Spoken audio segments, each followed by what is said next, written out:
How well do you know your exes? And do you have any idea what they are really capable of? Often, even those people with whom we have lived for years under a common roof, we can never fully get to know. The scariest thing is that when they break up or after it, they can show their worst qualities and the darkest side of their soul, directing all the anger and hatred at the once beloved person. The story of Gladys Rickard is a true example of the realization of the American dream. An immigrant from the Dominican Republic, without money, connections, and language skills, in a foreign country, received a brilliant education and independently built a dizzying career, going from dishwasher to chief accountant of a large company. In relations with the opposite sex, Gladys has always been very cautious and selective, because in her youth, burned, remaining a single mother. As a mature, established woman, she seemed to have met a worthy man with whom they were alike in every way.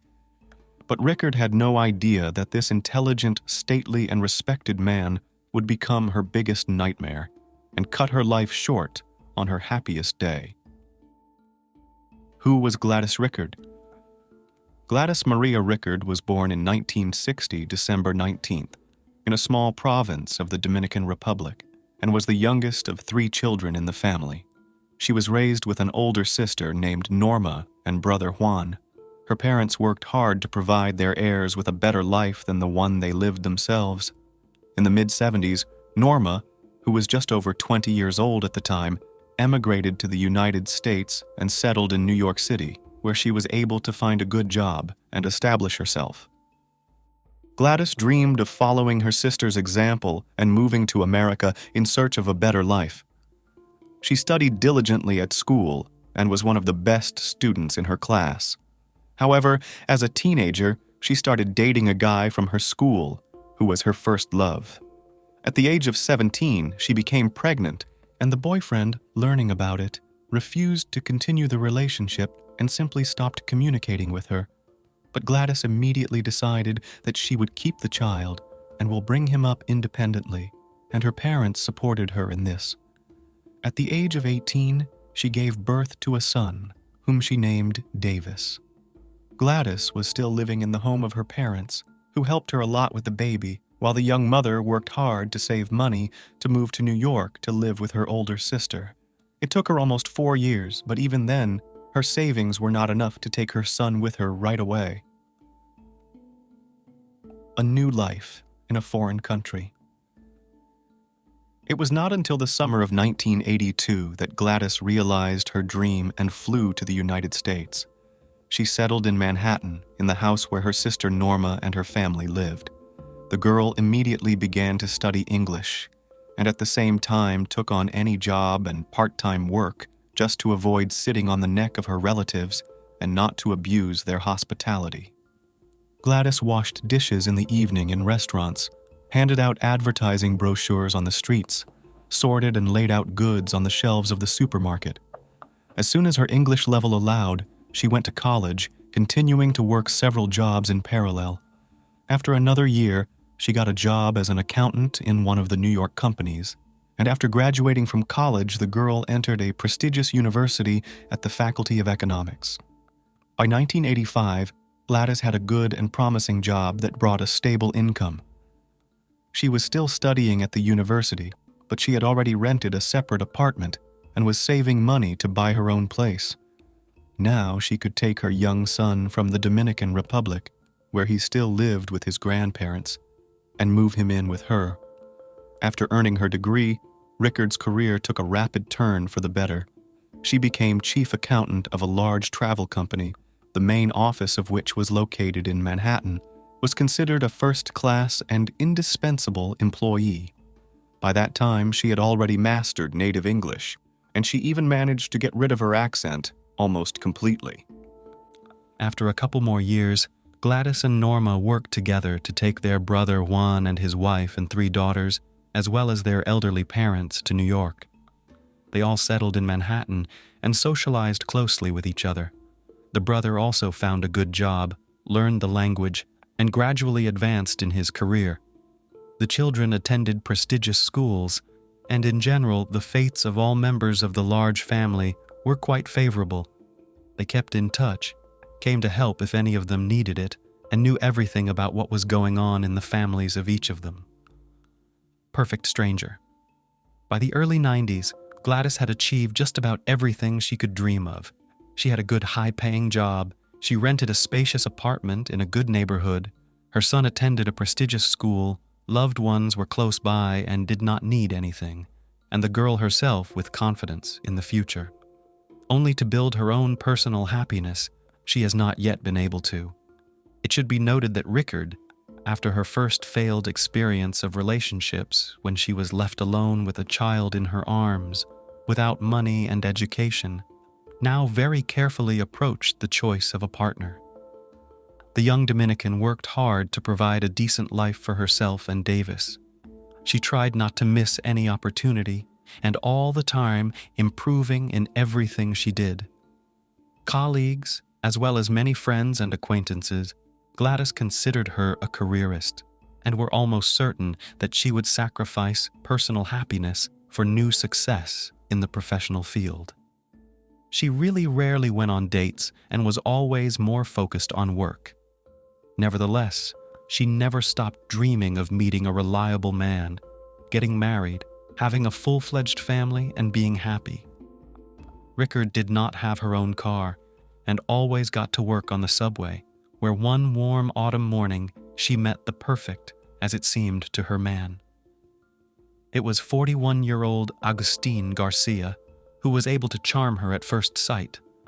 He gave Gladys a seat, was polite and gallant, and when another seat became available, he sat down next to her, and they had a casual conversation. The man seemed witty, erudite, joked amusingly, and complimented her. In addition, it turned out that Augustin had also once immigrated to America from the Dominican Republic, so he and Gladys had a lot in common.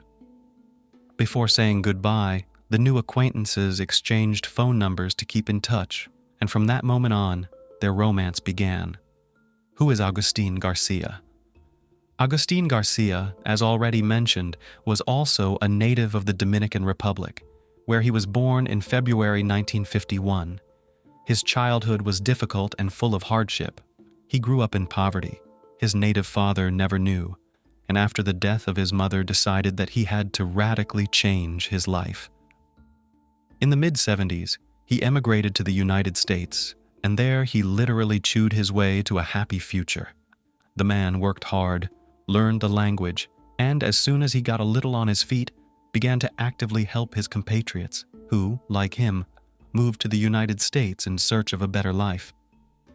Augustin, more than anyone else, understood how hard it is to get a foothold in a foreign country and to make a name for yourself.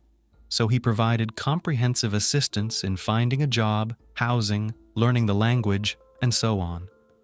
In the 80s, Garcia became one of the leaders of a large Dominican community in New York State. He was a prominent and influential figure, successfully developed his own business, and the office of his company was located in the central part of Manhattan. The man owned his own 2-story house, located in an elite neighborhood, several expensive cars, and a yacht. He managed to be married but divorced, and now independently raised 2 sons, sole custody of which he achieved through the court. Garcia gained fame as a kind, sympathetic, and generous man, and since he occupied a prominent place in the largest community, he was constantly asked for help, and he did not refuse to help anyone. He was ready to personally receive and listen to everyone, and often even treated compatriots and their children at his own expense. In 1985, Augustin became the head of the Dominican Chamber of Commerce in New York and also managed several other large organizations associated with the Dominican Republic. At the same time, he was engaged in charitable work and carried out large-scale social activities. Thanks to his assistance, several schools and kindergartens were opened, as well as a training center for learning English and an employment center for the employment of immigrants. Usually, Augustin never used the subway, but that day his car was being repaired and he was in a hurry to get to an important meeting. He wanted to use another car or call a cab, but the city was in a huge traffic jam, and the subway was the only way to get to the place he needed in time. It was there that he had their fateful, though perhaps more correctly fatal, meeting with Gladys. She thought it was fate, but it turned out to be an evil fate. A slender, well-groomed woman in an expensive business suit immediately attracted Augustine's attention. He decided to take the initiative and was the first to make contact. Almost immediately, they found out that they were compatriots, and both made a lot of effort to make their way in a country foreign to them. Augustine asked Gladys for her phone number and left her his business card, on which he had also written his personal home number. Garcia had been thinking about the beautiful stranger all day, and that evening, when he got home, he called her. He invited her to have dinner with him at a restaurant that weekend, and she accepted without hesitation. The man seemed perfect in every way.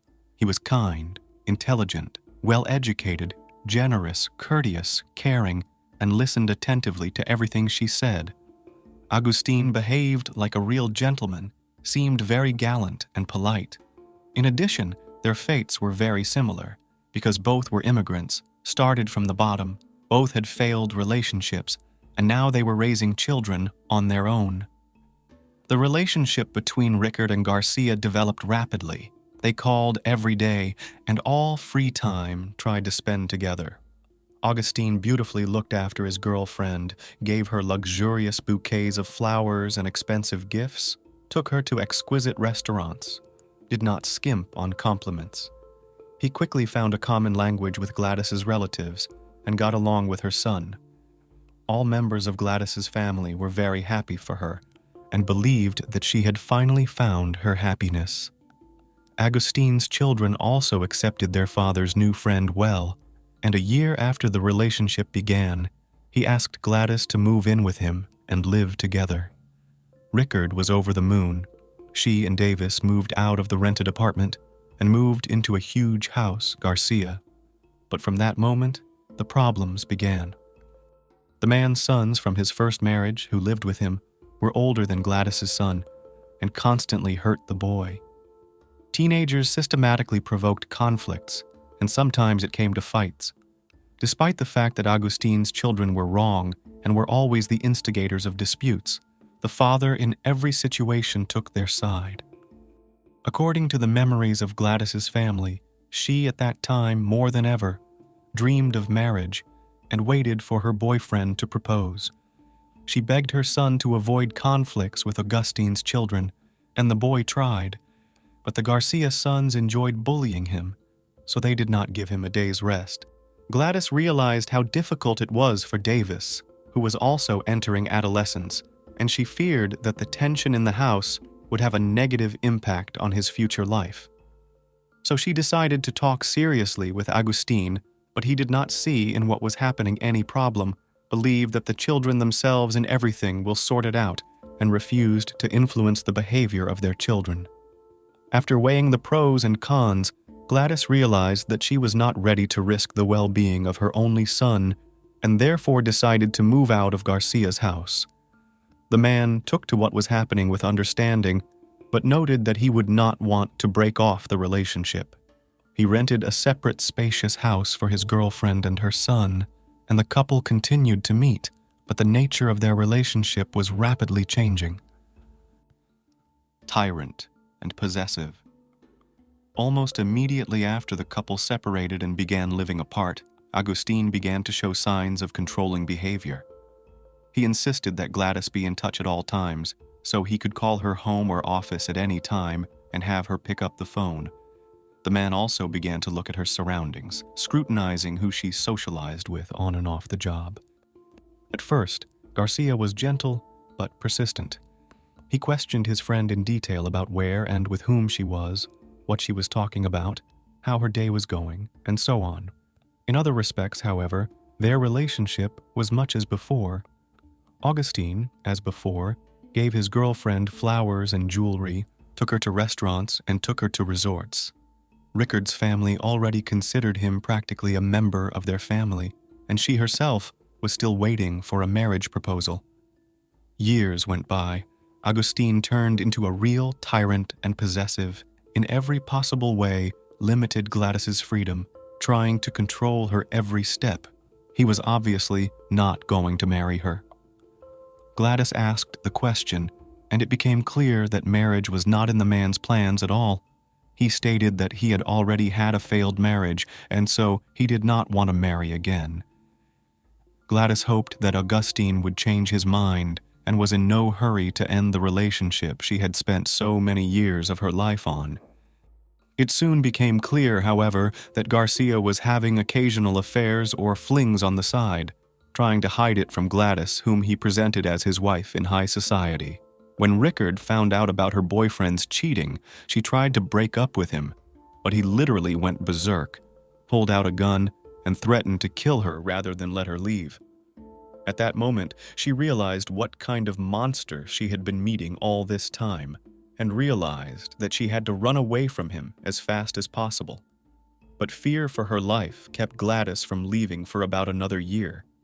Only in November 1998, after Rickard, visiting the office of Garcia, literally caught him cheating, she firmly declared that now, between them, irrevocably, all over. The man did not try to justify himself, and did not believe that Gladys could really leave him. However, just a few days later, she moved out of the house he rented and also informed her family of the breakup. New love and the pursuit of an ex. At first, Augustin made desperate attempts to get his ex-girlfriend back. He constantly called her and offered to meet, left on the doorstep of her new home bouquets of flowers, gifts, notes with declarations of love, and even a Bible. However, Gladys no longer succumbed to his manipulations and was not going to resume relations with him. In February 1999, Rickard met in one of the popular restaurants with a man whose name was James Preston. He was also an accountant by profession, and his free time devoted to his hobby, writing music. A mutual sympathy arose between them at first sight, and soon they began dating. Gladys had no idea that her ex was still following her closely and literally looking in her windows. One day, when James and Gladys were spending time together at her house, there was a knock on the door and Augustin stood on the doorstep and demanded to speak to her ex-girlfriend face to face. When she refused and asked him to leave, the man went into a rage and started throwing stones at the windows. Frightened, Rickard called the police but did not press charges against Garcia, which turned out to be a fatal mistake. In the summer of 1999, Preston offered Gladys to become his lawful wedded wife, and she willingly agreed. Wedding couple decided to play on September 26th, and after going to Hawaii, arranging a honeymoon on a paradise island. The lovers began to prepare for the celebration, invited friends and relatives, and it seemed that nothing could prevent their happiness. On September 12th, 2 weeks before the wedding, Gladys went shopping at the mall. There she ran into Augustin, who was following her. He put his arm around her waist as if they were still a couple and offered to escort her. Knowing her ex's temper, she didn't resist, but quickly remembered the urgent matter at hand and hurried away. A brutal murder on the wedding day. On her wedding day, Gladys was the happiest bride, clad in the lush white gown she had always dreamed of. Dozens of friends and relatives gathered at her home in Ridgefield to share in the joyous moment. The groom was waiting for Gladys at the church while she finished her final preparations and was about to leave for him. 2 professional photographers were working at the house, and several video cameras were set up so as not to miss anything important for the future family archive. Soon, however, the footage was being viewed not with the family, but in the courtroom where the murder case was being heard. Around 3 o'clock in the afternoon, a car driven by Augustin pulled up to the house and stopped on the opposite side of the street. A man got out and headed toward the house, but was blocked by Juan, who asked him to leave. Garcia, however, said he was invited to the celebration, so the bride's brother backed off. As the happy bride was handing out bouquets to her nieces, Augustin entered the room. He went straight to Glattus, grabbed a .38 caliber pistol from his briefcase, and fired 3 shots at very close range.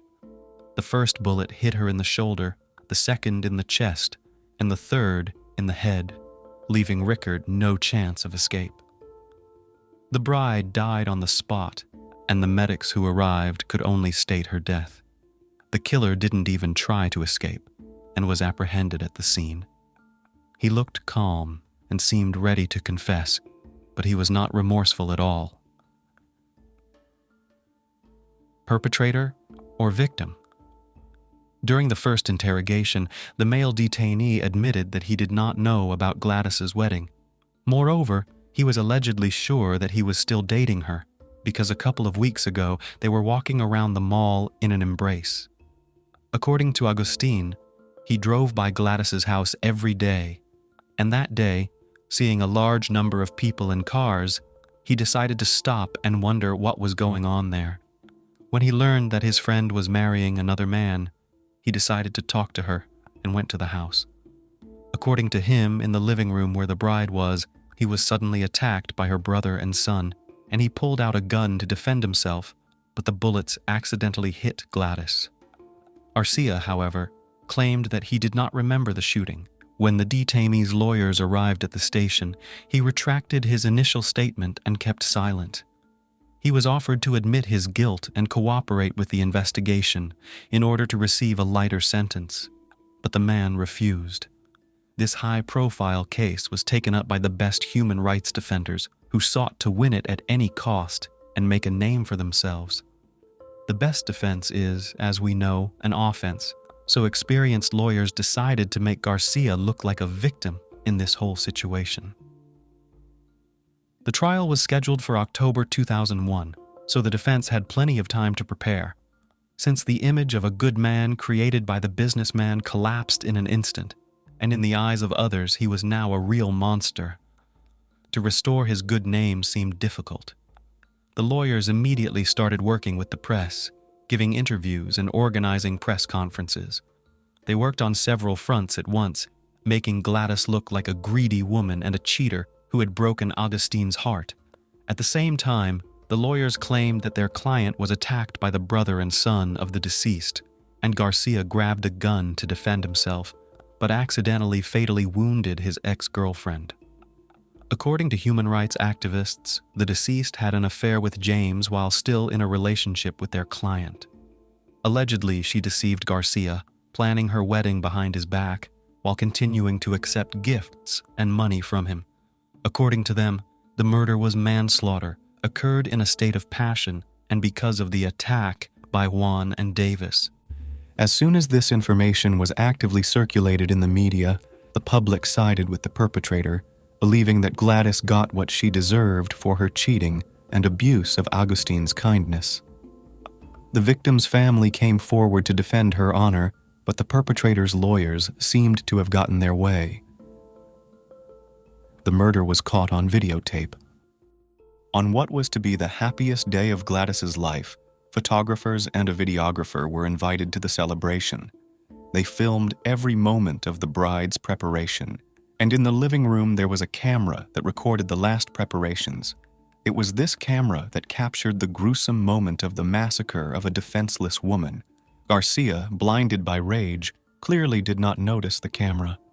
The footage showed him walking towards the bride, grabbing a gun from his briefcase and shooting her 3 times at point-blank range. All the arguments of the lawyers collapsed like a house of cards because next to the criminal was not Juan or Davis, who allegedly attacked him, and he himself moved confidently toward his victim and aimed only at her. Upon learning of such important evidence, Augustin's attorneys began to insist that the tape should not be shown to the jury. However, the judge, after reviewing the tape, denied the defense's motion, admitting the video to the case file. Trial and a fair verdict. Gladys Rickard's murder trial began in the fall of 2001. Relatives and friends of the victim claimed that Augustin stalked her after their separation and tried to poison her life in every possible way, but she, because of her soft character, did not report him to the police, which turned out to be a fatal mistake. The decisive argument in this case was the same videotape which dispelled the last doubts. On February 1st, 2002, Garcia was found guilty of first-degree murder. He was sentenced to life in prison with the possibility of being eligible for parole after 30 years. The man tried to appeal, claiming that he was shocked after learning of Gladys's wedding, which led to temporary insanity. However, his appeal was rejected. Sometimes exes come back, but the scary thing is not their return, but the fact that they may come back with weapons in their hands. On January 18, 2014, a young couple holding hands walked out of church. It was a bright day they had been looking forward to. The many people attending the service were still inside the church. The man and woman hurried to their parked car to grab boxes of toys and gifts for their young daughter, who was waiting for them at the church. But the subdued January silence was struck by loud pops.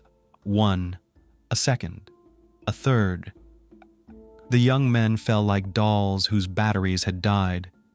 Scarlet pools of blood filled the asphalt around them. A few minutes later, the emergency services received a call that 2 people had been killed in a parking lot near the church. People ran out at the noise. General outrage and shock grew in the roll call of the crowd. A little girl who had not received her presents cried from the panic that gripped her. She, like other parishioners, heard the sounds of gunshots, but did not see the full horror of what had happened. Police arrived at the scene and taped off the area and examined the scene of the attack. When emergency ambulance doctors arrived, they were left with only 2 deaths. The victims were young married couple Nathan and Crystal Maddox. We're going to start at the beginning together. We'll take a look at the lives of our heroes and go into detail about the situation they found themselves in, and also be sure to discuss whether such a tragic end could have been avoided. When lies, betrayal, greed, fear, and darkness become an integral part of someone's mindset, it causes them to commit horrible crimes that no one could ever imagine. In fact, an entire family can be drawn into such crimes, causing many worlds to fall apart. Our story features the brutal double murder of Nathan and Crystal Maddox. So now, if you are interested in learning all the minute details of this case, let's get started. The events of this family send us to Texas, the small town of Combsnale in Tyler County, a town so small that with a population of 563 people, people know each other by sight, and some of them have started families and become relatives. Nathan and Kristen's relationship was very fast-paced. Young people lived on neighboring streets, lived together the first love and the first kiss. The girl's parents did not approve of her choice, and in every possible way prevented their relationship. Kristen could not cross her beloved parents and refused her love. But fate presented a surprise, and Kristen learned that she was expecting a child. Parents had nothing left but to accept the situation and let the lovers get married, because it is unworthy to look in front of people as a single mother. Nathan and Kristen got married in Texas, and soon after the wedding they got a house and had their first child, a daughter, Madison. But family life turned out to be far from the fairy tale story from the movie. Nathan had to work hard to support his family. Having a house and maintaining it doesn't come cheap, so Nathan was forced to take a job away from home. He traveled to Montana.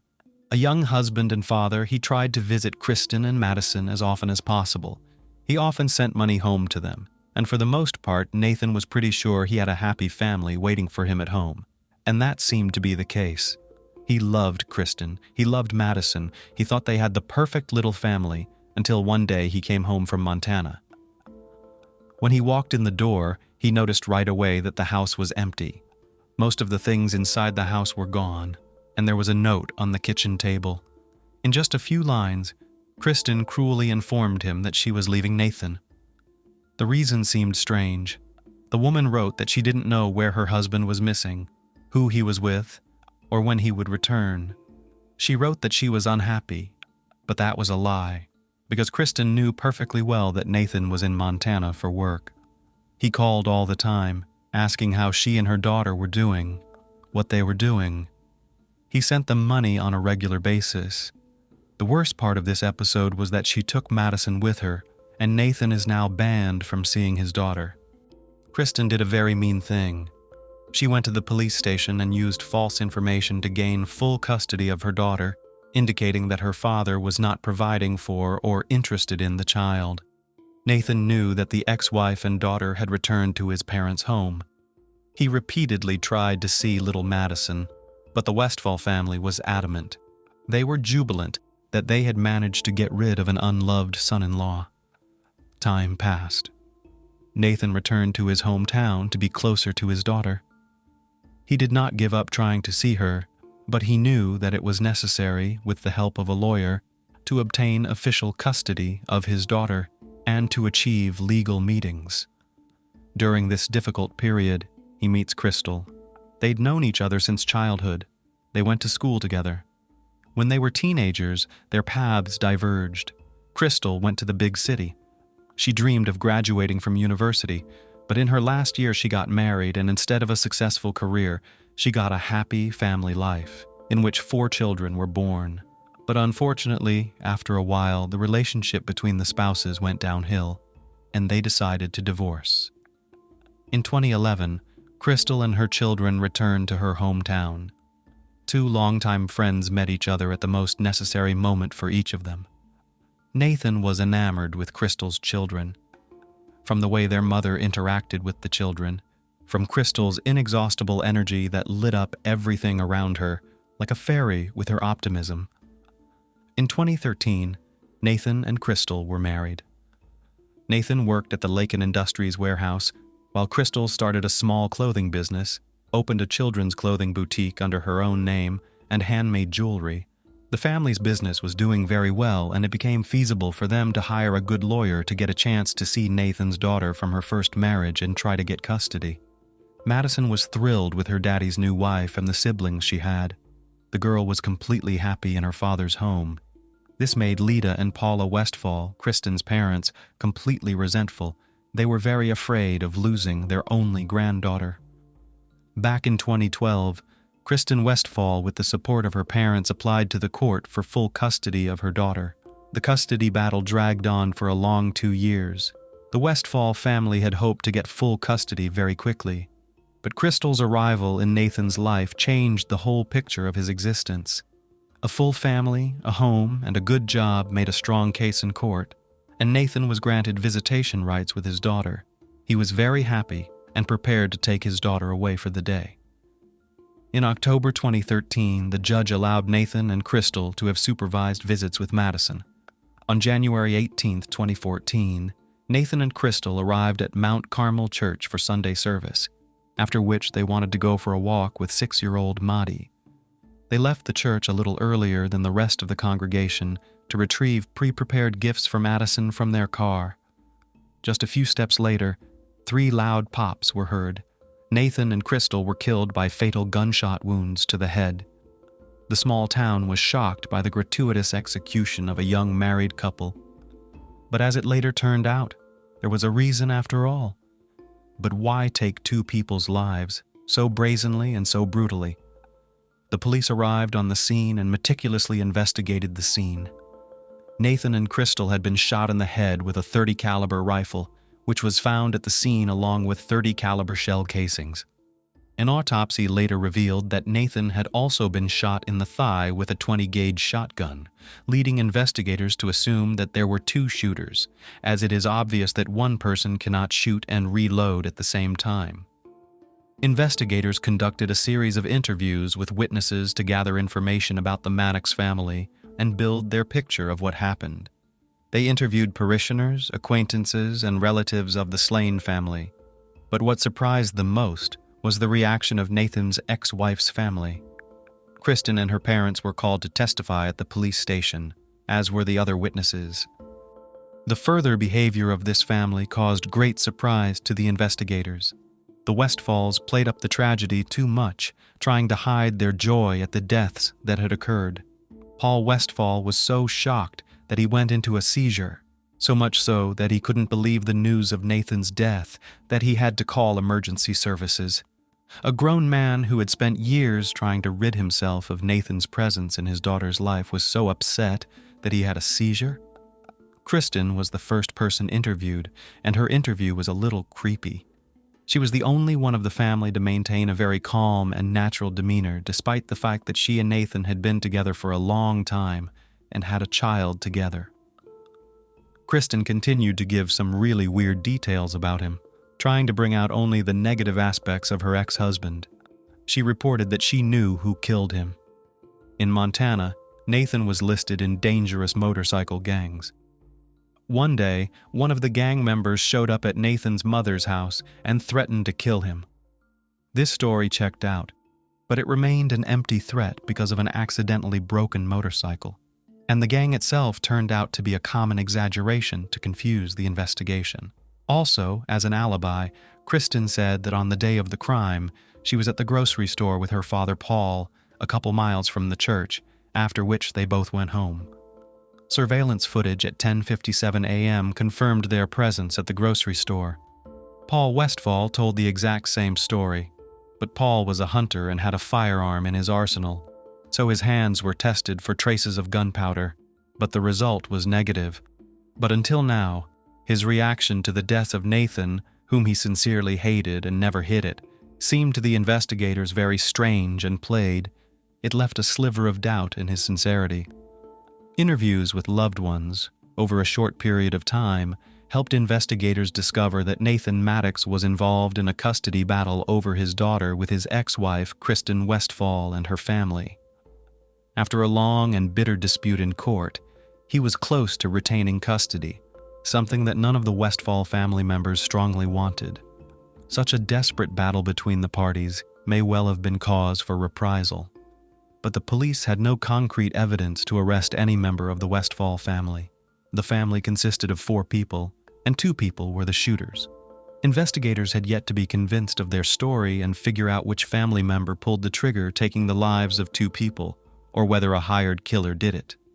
The investigators took a different path and decided to act through the main protagonist of the controversy, little Madison Maddox. After all, her safety was at stake. She continued to be with a family that could pose a threat to her. Police officers, along with Child Protective Services, CPS, came to remove the girl from the home, but faced a wave of protest and rage. The behavior of the older Westfall family entailed a search of the home. What the police later found in the house shocked them. A gun was stored on a shelf in an easily accessible place in the room. The culmination of the search was the illegal drugs scattered around the house. It turns out that in 2013, Kristen Westfall was charged and arrested for possession of a controlled substance. The arrests were repeated, which clearly indicated that Kristen couldn't be a good mother to Madison. When Kristen went to jail in early 2013, her parents were granted temporary custody of their daughter and would not allow Nathan to see her while their granddaughter was in their custody. However, despite Child Protective Services prohibitions, Kristen continued to live in the house with her young daughter in the same room and slept in the same bed with her.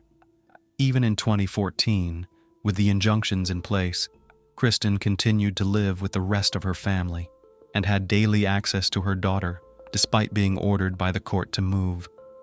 After a search of the Westfalls' home, where a used syringe with residue of illegal substances was found on a dresser and a gun on the nightstand next to Kristen's bed, little Madison was taken into temporary custody, and additional evidence found led to the Westfalls' arrest. State authorities wanted the girl placed in foster care and said they found supplies for illegal drugs in the Westfalls' home, as well as a gun on a nightstand within easy reach of the girl. Child Protective Services was involved in the Madison Maddox custody case. In March 2014, less than 2 months after the tragic murder outside the church, authorities made 4 arrests. Kristen Westfall, 29, her younger brother Cameron, and her parents Paul and Lita Westfall were arrested. There was no direct evidence of their guilt in the Maddox murder. Cross-examinations didn't produce the desired result either. So the police had to go for a little trickery to put the squeeze on the most vulnerable member of the Westfall family. That was 18-year-old Cameron. He was told that if proven guilty, all members of his family would face life imprisonment, and the direct killers would face the death penalty. Cameron was young and kind-hearted. He was very scared and quickly agreed to cooperate with the investigation, revealing all the details of what happened. The crime against the young couple, Maddox, turned out to be carefully pre-planned by the family gang in order to permanently exclude Nathan from the role of father. Shortly after the shooting episode, it was revealed that Nathan and his ex-wife Kristen, with the help of her family, had been secured a nasty custody disagreement over their 5-year-old daughter Madison. The long and costly legal battle was to end well for Nathan. The Westfalls were concerned and carefully plotted a scheme to remove him from Madison's life. Nathan wanted to take care of his daughter alone, but the Westfalls were not interested in letting her go even to see her father, let alone give him the girl permanently. The Westfalls were very hurt by the fact that the former son-in-law had settled down in life and was living a good life. Thus, when the judge allowed him multiple visitations, it became obvious that he could win the trial, which led to Kristen coming up with an original idea to get rid of him once and for all. At first, Kristen tried to find someone to kill her ex-husband. When that failed, she and her father decided to do it themselves. On Sunday afternoon, the family often attended church, and the day of January 18th was no exception. Lita Westfall and little Madison drove to the appointed time for the service. Afterward, she had to hand the girl over to her father. In the meantime, Kristen and Paul went to a distant store and posed as customers to get on CCTV cameras to create a solid alibi. But they miscalculated the timing. Each family member had their own responsible role to play. For the entire interval, they communicated by text message, updating each other on the Maddox's movements. Letha, who had attended the service, informed Paul as Nathan and Crystal prepared to leave the church. She also called 911 immediately after the murder. Cameron took an active role in concealing the evidence. He discarded the gun used after his sister and father shot the newlyweds in the head near a remote church. He drove to a lake where he discarded the bag of weapons. Cameron soon agreed to cooperate with authorities and revealed that Kristen originally came up with the idea and the family went along. He also pointed out to investigators the location where he had discarded the murder weapons. Divers later retrieved said items, which confirmed Cameron's words. The police detained 29-year-old Kristen, her brother Cameron and her parents, Paul and Letha Westfall, and charged them with organized crime. Thus, Kristen and Paul pulled the trigger, with Cameron and Lita acting as willing accomplices. Given that Lita was at the church at the time of the incident, it was obvious that she was not responsible for the shots that killed Nathan and Crystal Maddox. However, phone records showed that she was responsible for informing her daughter and spouse of the couple's whereabouts, and that she informed them as they left the church. While Kristen and Paul were the ones who fired the bullets, Lita and her son Cameron participated in the crime intentionally. The trial was very loud and lengthy. Each member of the Westfall family was tried separately. Paul Westfall continued to act out his seizures, so he was found mentally unfit and remained in a state psychiatric hospital for a while for evaluation. In May 2014, a judge found Paul incompetent, but that verdict was overturned 4 months later. With Paul and Letha facing the death penalty for the murders of Nathan and Crystal Maddox, they had little choice but to agree to a mutually beneficial plea bargain with the DA's office. To avoid the death penalty, Paul was forced to take a plea bargain with the prosecution. He pleaded guilty to the charges and thus was sentenced to life in prison without parole. Lita also took a plea bargain with the investigation. Instead of going to trial, she pleaded guilty to participating in organized criminal activity. Lita will not be eligible for parole until 2046. She is currently incarcerated at Mountain View Prison in Gatesville, but will be eligible for parole in 2044. At the time of sentencing, Lita Westfall was 54 years old, so she will likely die in prison. Kristen is the third member of the Westfall family to stand trial in this case. Throughout the entire court hearing, Kristen pleaded not guilty. To all the accusations against her, she replied that her whole family was crazy. She was the only one who was sincere about it. When her entire family, Letha, Paul, and Cameron, came to the trial and testified against her, she couldn't say anything to their faces. In August 2016, the final trial and sentencing for Kristen Westfall began. The motive for killing Nathan and Crystal Maddox was custody of Madison Maddox. Kristen adamantly did not want Nathan to see Maddie whenever he wanted. She did not want to give him the privilege because she could not see him happy. She wanted to control her daughter and father's communication herself, and through the child, she wanted to control everything he did and everything he felt. The trial took over a week. In the end, with overwhelming evidence against her, it took the jury 8 hours to find her guilty of capital murder. In a Brazos County courtroom, attorneys and the judge considered final motions for the woman. Kristen was sentenced to life in prison without the possibility of parole nearly 9 months before her father pleaded guilty and received an identical sentence in May 2017. Kristen Westfall is currently incarcerated at the William Hobby Women's Prison in Falls County, Texas. While Paul, Lita, and Kristen Westfall were ultimately charged with 2 counts of murder, officials only charged the youngest member of the family, Cameron, with 2 counts of tampering with or fabricating physical evidence. Cameron Westfall pleaded guilty to 2 counts of third-degree tampering with evidence. The judge deferred sentencing contingent upon Cameron Westfall testifying against his family. He faced up to 10 years in prison on each charge. It was reported that he had nothing to do with the actual shooting, and that his mother was also not involved because she was at the church when the crime occurred. However, phone records show that she texted her husband and daughter as the Maddoxes were preparing to go home.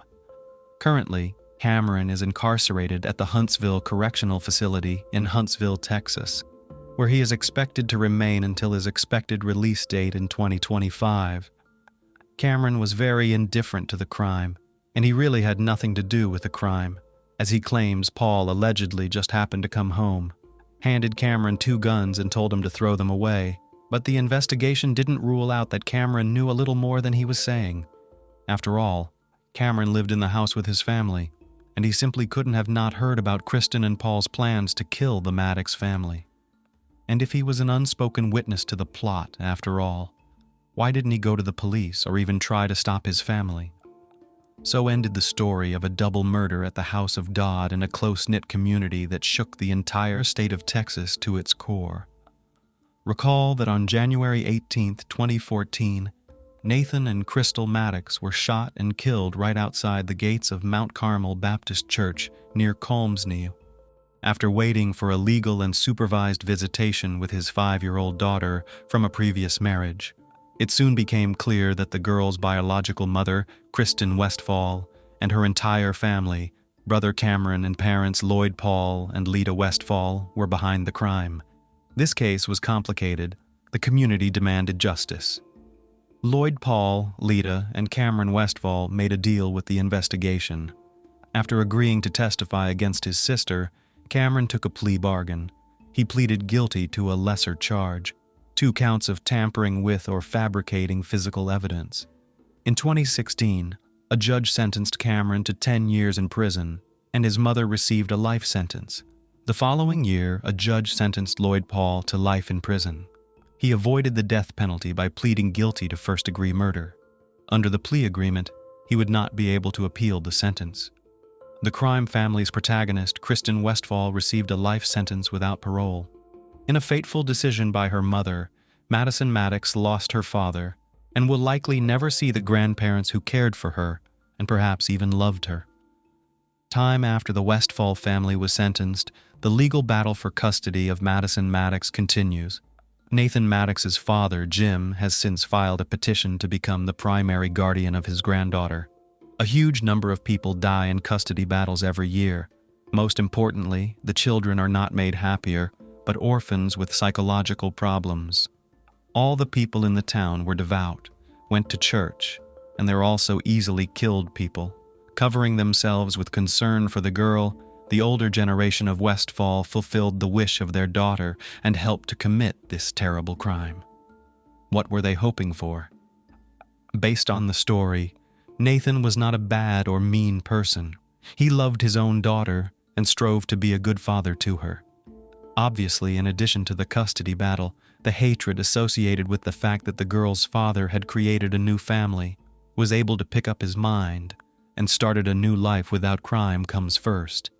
and was perfectly happy with the new woman, having something he didn't have in his past relationship with Kristen. That's what was causing all the negativity from the ex-wife, and she was able to turn her entire family against him.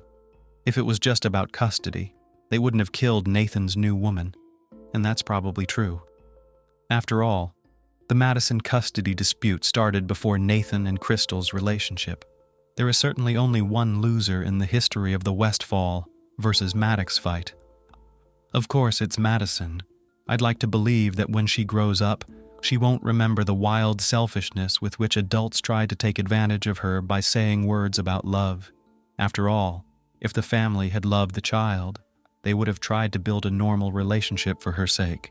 But they were only acting to please their own egos. A young mother who never believed her husband would take her life. Manipulation is a type of social and psychological influence where one person seeks to change another person's perception and behavior for their own interests. Manipulators typically follow similar patterns, resorting to deception, blackmail, and moral or physical abuse.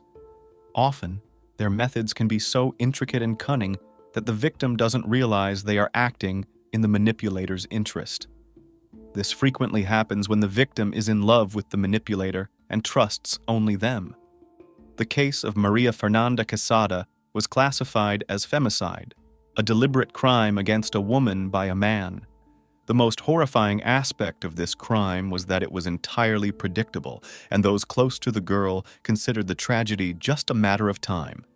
Maria herself was afraid of her abusive husband, but loved him and wanted to keep the family together for the sake of their children, so she gave in to his manipulation. She blindly trusted her partner and did not sense danger when he invited her to a fateful meeting. Maria Fernanda Quesada, childhood, family, and early years. A girl named Maria Fernanda Quesada was born on June 18, 1994, in the town of La Garita, located in the Guanacaste province in northern Costa Rica. She was the only child in the family, and her birth was a true miracle for the Quesada couple. Maria's mother had been treated for infertility for many years, and doctors had given up hope, claiming she would never have children. However, despite all the forecasts, she managed to conceive and gave birth to a healthy child. Her parents showered her with love and care, striving to protect her from all troubles and provide her with everything she needed. From a young age, Maria dreamed of having a large family with brothers and sisters, but her mother's health prevented her from having more children, so Maria remained an only child. The girl then decided that she would one day create a large, happy family of her own and have at least 3 children. The Quesadas worked hard and, by the standards of their native province, were considered well off. They aimed to give their only daughter the best education possible and fostered the development of her talents and abilities in every way. The family lived in a spacious, cozy home, and Maria had the opportunity to study music and attend art school. Maria had warm and trusting relationships with all family members, but she was especially close to her maternal aunt. Her mother's younger sister was only 6 years older than Maria, so they grew up as close friends, sharing secrets and being almost inseparable from a young age. Quesada excelled in school, had a creative nature, and was passionate about painting and sculpture. Those around her described her as a kind, bright, empathetic, and friendly person, always ready to lend a hand. She always had many friends, easily connected with people, and was very attractive. Single mother. At 18, Maria started dating a boy she had known since school. Their relationship developed quickly. The young man seemed reliable and loving to Maria, but everything fell apart when she told him she was pregnant. The young man, who was her age, was completely unprepared for family life and raising a child. He immediately suggested she terminate the pregnancy, and when she refused, he declared that their relationship was over. Maria was devastated, but still hoped that after the baby was born, the father would change his mind and come back. However, by then, her ex-boyfriend was already seeing someone else and wanted nothing to do with the son he had fathered.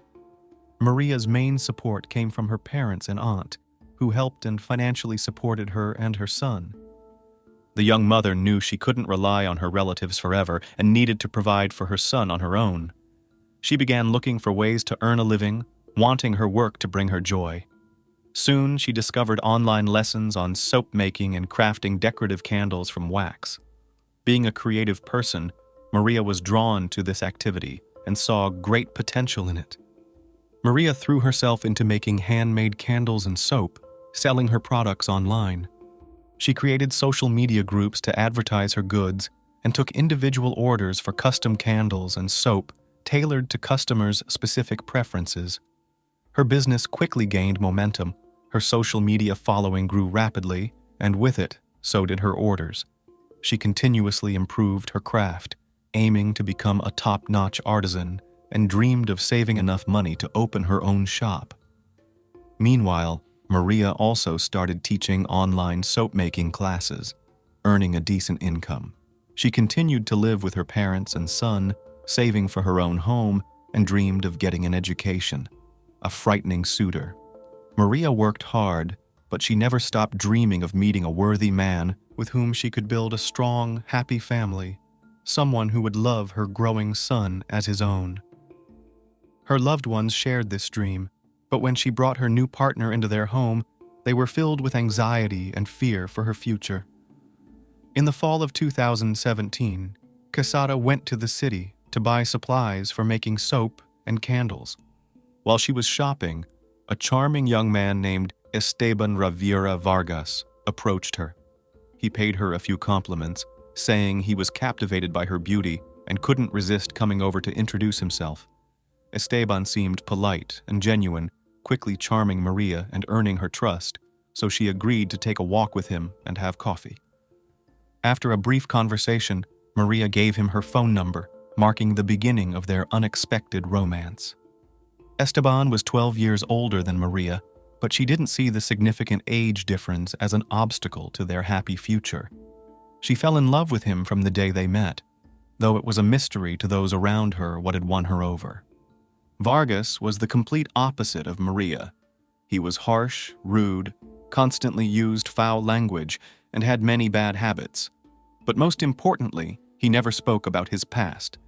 Officially, he didn't have a job, but he had substantial savings that many suspected were obtained through dishonest means.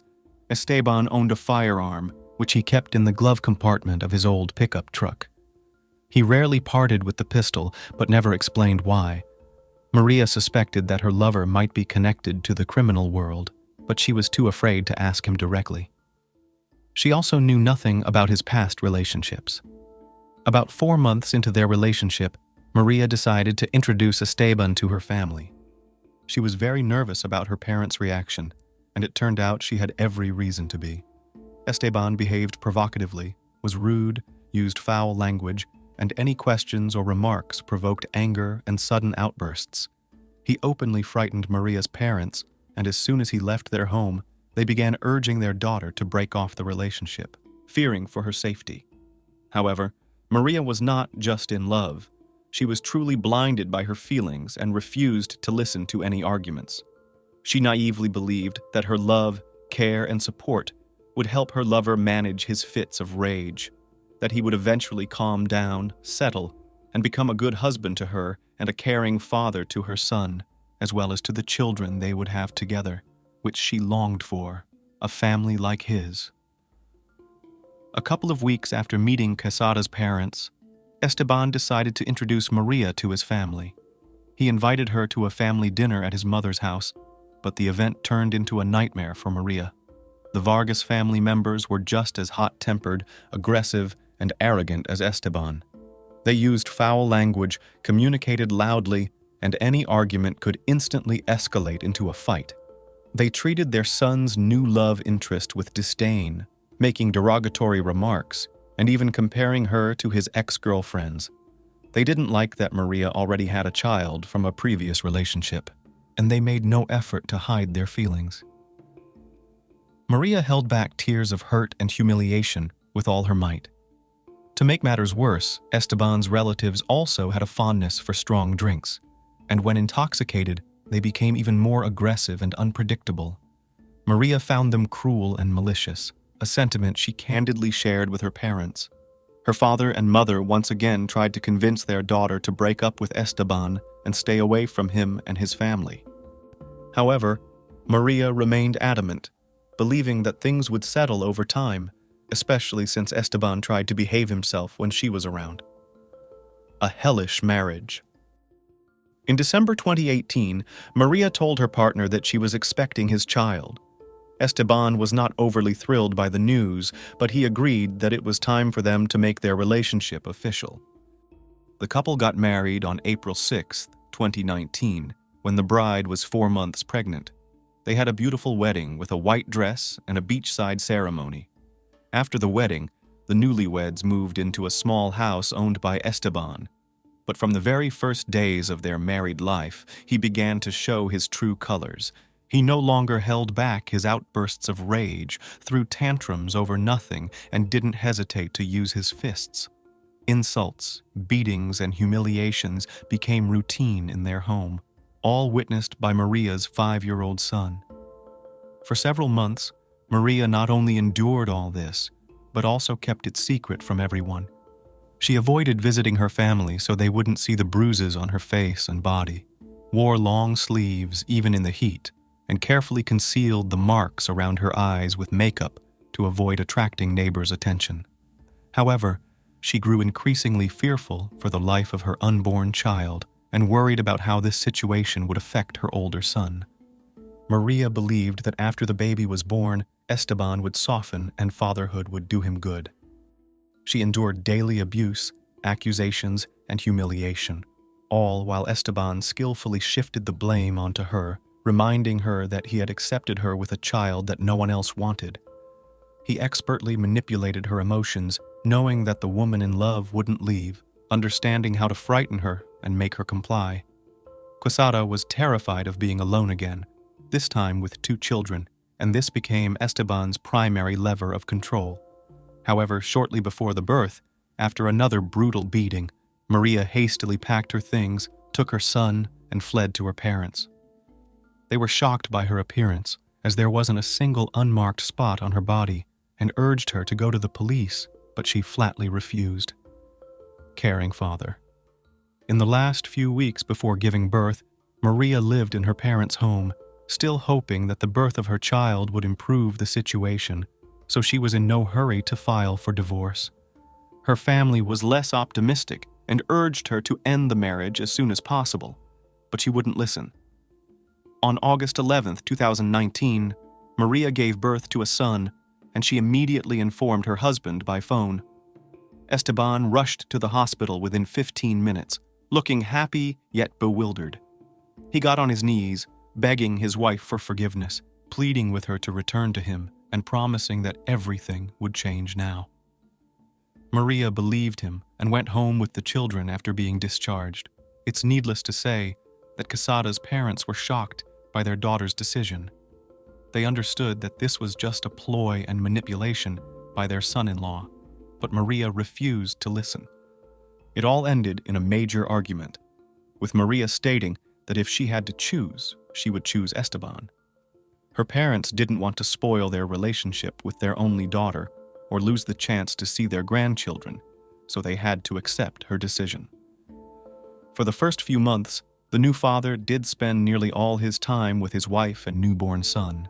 He surrounded them with care and even took on some household duties. However, he treated his stepson with a cool detachment. The stepfather didn't mistreat the boy, but it was evident that he was uncomfortable interacting with the child, although he tried not to show it. Moreover, Esteban officially got a job, and it seemed like he was doing everything for the well-being of his family. Maria couldn't be happier, as everything was now unfolding exactly as she had dreamed, but her happiness was fleeting and short-lived. Nonetheless, this brief respite even made Maria's relatives reassess their opinion of Esteban and believe that he had indeed changed for the better. Under one roof with a monster. The family idyll lasted precisely 1 year, but shortly after celebrating their son's first birthday, Esteban seemed to snap. All the anger, rage, and cruelty that he had been suppressing burst out, turning their home into a real torture chamber. He mercilessly beat his wife, broke several of her ribs, and nearly deprived her of an eye. In terror, Maria fled to her parents, who once again begged her to go to the police, but she refused. A few days later, Esteban came, apologized, and asked her to return home. To everyone's astonishment, Maria agreed, explaining that she still believed in her husband and hoped they could return to their previous happy life. Over the next few months, Maria repeatedly ended up in the hospital with serious injuries, but she always blamed everything on ridiculous household accidents to avoid involving the police. Neighbors regularly heard screams and shouting from the couple's house and even witnessed the man beating his wife. However, Maria always begged them not to call the authorities. People in the area were afraid of Esteban because they didn't know what to expect from him and feared he could attack at any moment. It wasn't until November 2021, when the situation reached a breaking point, that Maria, fearing for her life and the safety of her sons, contacted the police. She could no longer live under the same roof as a tyrant, manipulator, and outright sadist, so she moved back into her parents' home with her children. Moreover, she managed to obtain a restraining order against Esteban, prohibiting him from approaching her and the boys. Quesada documented the injuries, and doctors recorded numerous bruises, contusions, and abrasions of varying stages of healing on her body, indicating systematic and brutal beatings. Her relatives, as well as neighbors, confirmed that Vargas regularly assaulted his wife and threatened her with harm. As a result, the court forbade him from approaching his wife and contacting their child without her consent. However, the restraining order didn't deter Esteban, who regularly showed up at Quesada's house. He would wait for Maria to step outside and insist on talking, but she would always rush back inside to avoid him. Eventually, she only left the house accompanied by relatives, fearing an attack by her husband. A brutal attack and child abduction. Maria filed for divorce almost immediately, and now the couple faced a complicated process of dividing their assets and deciding custody of their son. She filed a lawsuit for domestic violence, supported by medical reports documenting her injuries and witness statements from neighbors and relatives. She hoped this would help her gain sole custody of the child. It was clear that Esteban had his own plans, and on March 3, 2022, despite the court order, he came to the house of his still legally married wife's parents. He looked completely calm, behaved politely, and asked to speak with Maria. Her parents tried to turn him away, but he was persistent. A few minutes later, Maria herself appeared at the door and agreed to talk to him privately. It's unclear what exactly Esteban said to her, but he was very convincing, and Maria agreed to go with him to their shared home to settle some issues. Moreover, she took their son with her because Esteban convinced her that he missed the child and wanted to spend time with him. Her parents were adamantly against their daughter and grandson going anywhere with this dangerous man, but Maria assured them that nothing bad would happen. She took the child, got into Esteban's car, and that was the last time her parents saw their only daughter alive. The couple started arguing in the car. By the time they reached their house, Esteban was yelling and using foul language at Maria, as witnessed and overheard by the neighbors. The couple, along with their young son, entered the house, where the situation escalated. The shouting didn't stop, and soon it was accompanied by loud crashes, as if furniture was being broken and dishes were being smashed. Then came the sound of a child crying and Maria's desperate call for help. Neighbors called emergency services, and a man living across the street rushed over to help. As he approached, the front door flew open, and Esteban appeared on the threshold, covered in blood. In one hand, he held the crying child, and in the other, a blood-stained knife. His gaze was wild, and his face twisted in rage.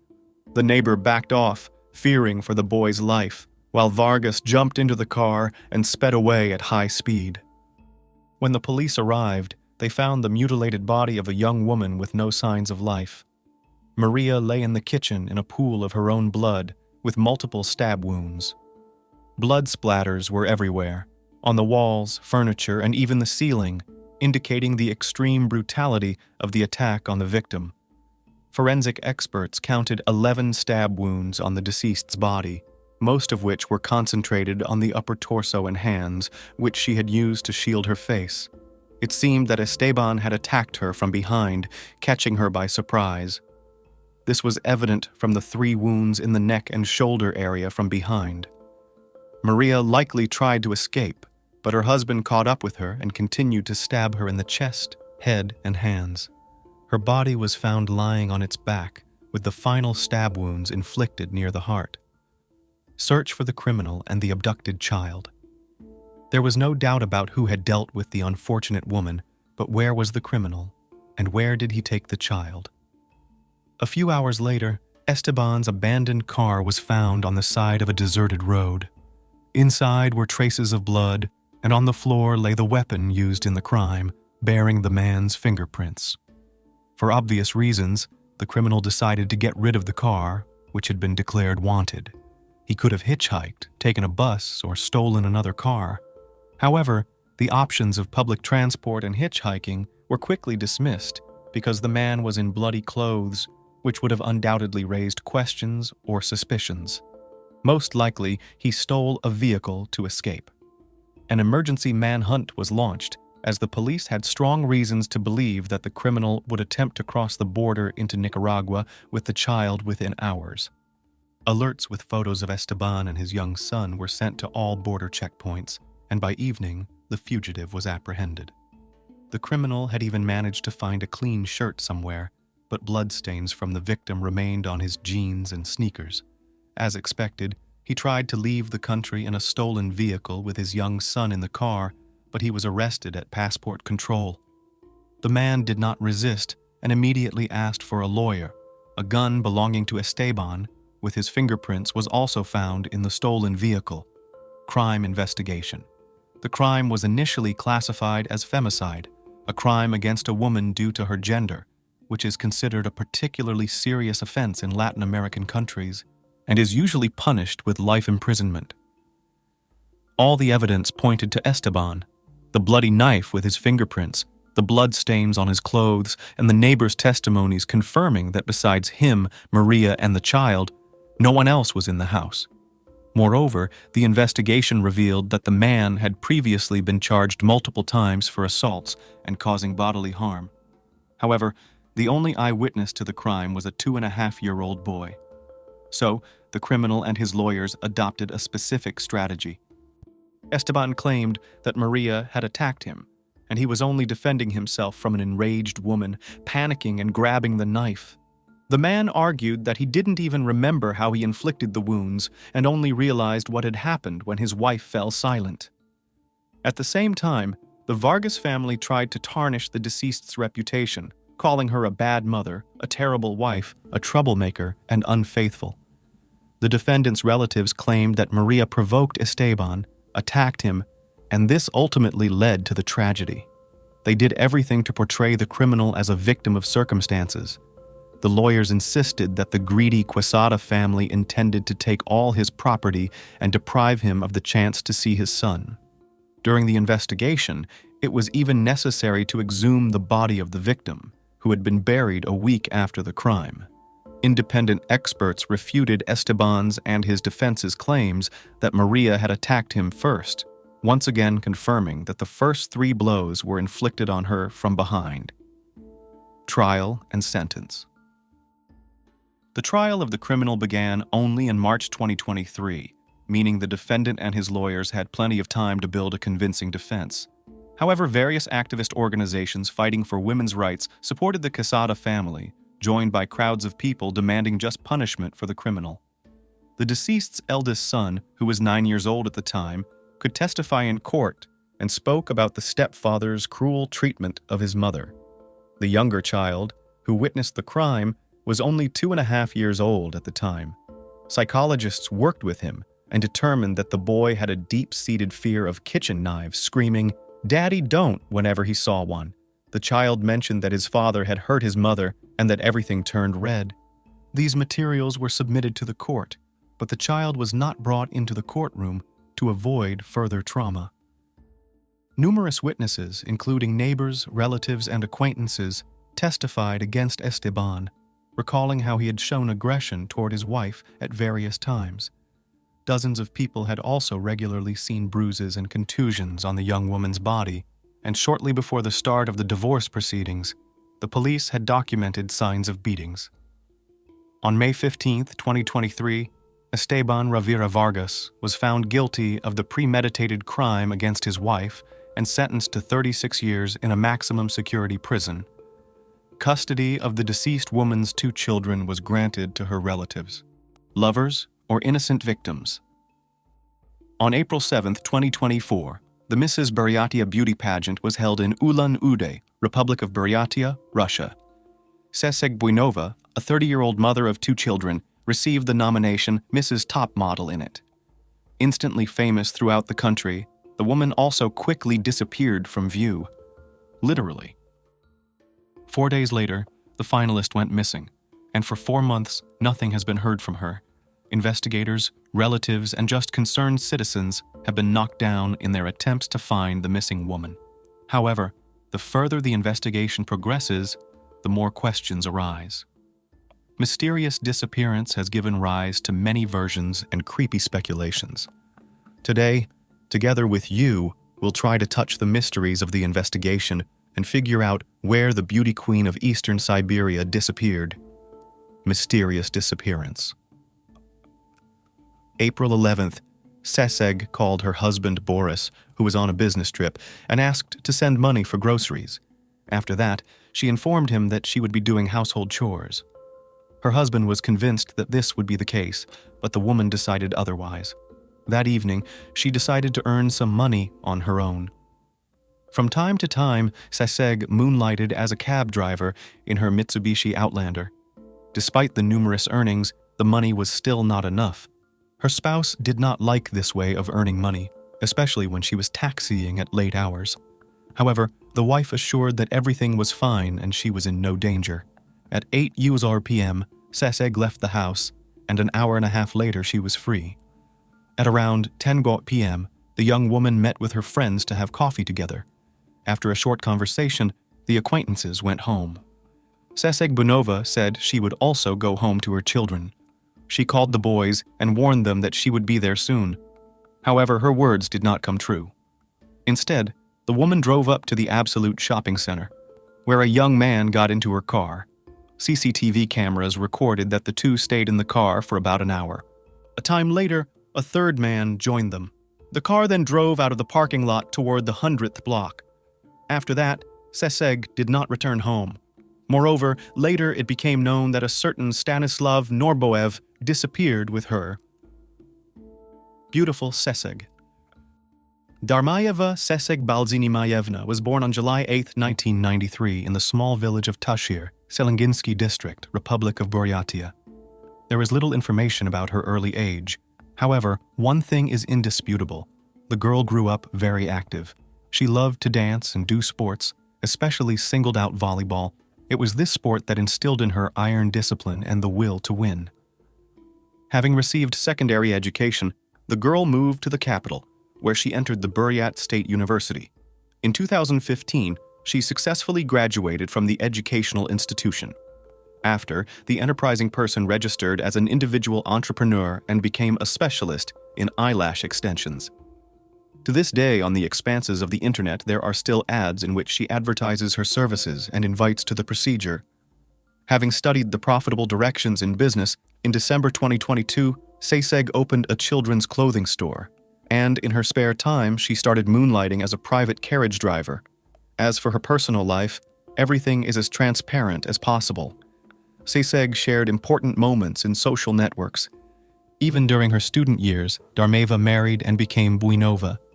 The marriage gave birth to two beautiful boys, Kirill and Alexander. In 2024, the children turned 9 and 8 years old, respectively. The young woman was a wonderful mother. She brought up her children in love and care. Her husband Boris did not often glimpsed in joint photos, perhaps because he did not like to be photographed. According to the latest information, he worked in the organization for catching stray dogs. He was a former law enforcement officer. Many people speak favorably of him. He loved his creative wife and supported in everything. They even say that the couple never quarreled. At least, no one saw it. In her posts, Buenova talked about visiting Moscow, St. Petersburg, Turkey, Thailand, and Cuba, supporting the information with colorful photos. The young woman liked to dress stylishly, take care of herself, go to the gym, and have fun. She was often seen in local restaurants, clubs, and karaoke bars. At the same time, she behaved with dignity. She just liked the beautiful life and social gloss. Buenova knew how to present herself, always wore fashionable clothes, beautiful makeup, often arranged professional photo shoots. Mrs. Top Model. One day, a young woman decided to take part in a national beauty contest.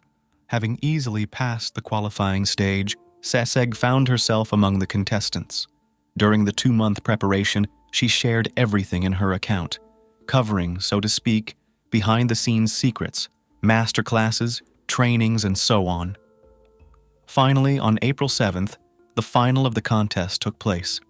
On the stage, the contestant tried to show herself and her talent as much as possible. She even fulfilled a childhood dream by singing in front of a large audience. "I am my family, my husband and my children, my relatives who are always near and support me in all endeavors. I rejoice in life, every new day, and believe that each of us should be happy and fill this life with bright emotions. For me, happiness is my family. Every day, they give me new emotions, smiles, their love and warmth," Seseg confessed during her performance. According to the results of the contest, the jury unanimously awarded her the title Mrs. Top Model. Seseg expected that participation in such an event would be the beginning of her path in the modeling business. However, a few days later, she disappeared without a trace. During this time, the flowers given at the event did not even have time to wilt. First clues. The news of the beauty queen's disappearance spread quickly. The first to sound the alarm was her husband, who at that time was in Khabarovsk. On April 12th, he threw Seseg a few photos from the trip, but she did not respond. During the day, he did not hear from her. After that, he called his mother-in-law and asked her to go to their house. The village of Gorky was located on the outskirts of Ulan-Ude. As it turned out, the children were left alone, and Seseg had not been there since yesterday evening. Having heard the bad news, Oris immediately flew to Irkutsk, from where he left by car. On the morning of April 14th, he was already there. By that time, Seseg's relatives reported to the police. Law enforcement officers did not hesitate and quickly organized a search operation. They were joined by volunteers from the specialized search and rescue team, Liza Alert. On the evening of April 12th, Buenova was posted on social networks. While specialists were busy establishing the route of the missing woman, leaflets were distributed all over the city and information was collected. In total, more than 500 people were involved. Many places were combed. Vakmistrovo, Medvedchikovo settlement, 100th micro-districts, forests, and riverbanks. However, the first clues were found on the territory of the industrial zone. Exploring the area around, volunteers noticed a mattress, and under it men's and women's belongings. Bloodstains were visible on the grass next to them. Specifically, they found a woman's black tights, a man's and woman's jacket, a t-shirt, men's underwear, and a gym bag. In the pocket of the man's jacket were keys to a Nissan car and keys to an apartment, as well as a driver's license in the name of 26-year-old Stanislav Norboev. It is noteworthy that at that time the people who found his personal belongings did not know that he had disappeared together with Seseg. None of his relatives suspected it, so Nadezhda Boldanova, Stanislav's sister, learned the terrible news about her brother, Stanislav Norboev. When the name of the young man unexpectedly surfaced in the investigation, Stanislav's mother was shocked. She said that she saw her son on the evening of April 11th. He stopped by her house to have dinner. After that, he received a phone call and left. The guy did not say who called, but he was in an upbeat mood. He said that he would go to his apartment and get some sleep. Stas's mother noted that he initially came in work clothes. However, he soon changed his clothes and hurried away. He studied well, was cheerful.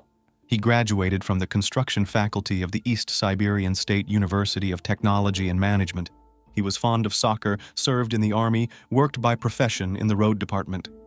My son has always been my support, Nina Norboeva said about him. People close to him characterized him as a calm and judicious person who led a healthy lifestyle and practiced sports. He had an extensive circle of friends. In early April of this year, Stanislav moved out from his mother to a rented apartment in the 100th block. The young man justified his decision by the fact that he wanted to build a new relationship and create a family. Otherwise, he did not tell anyone about his personal life. Points of contact. It soon became clear that Stanislav Norboev and Seseg Buinova did not meet by chance. Something linked the young people, but what exactly it was is not known. Relatives of the missing decided to find out how they were connected to each other. There are two versions of the story. Ekaterina, a friend of Seseg, said that they met about a week ago in a nightclub. Before the institution closed, the man invited Seseg, who liked him, to a slow dance. After he found Seseg Buinova in social networks and started flooding her with messages, Seseg confessed to her friend that she did not exchange contacts with him. However, Stanislav was stubborn and insisted on communication. In her interview, Catherine was perplexed. He knew that she was a married woman and had children. His behavior was alarming. Moreover, later it turned out that Seseg was not the only one to whom he wrote. Other women were also found. Relatives and acquaintances hastened to dispel all doubts about Stanislav. They made an official statement that Norboev is a good man who is not capable of kidnapping and even worse. At the same time, another close friend claimed that Seseg and Stanislav had met much earlier. Allegedly, they often crossed paths at training sessions as they both loved volleyball.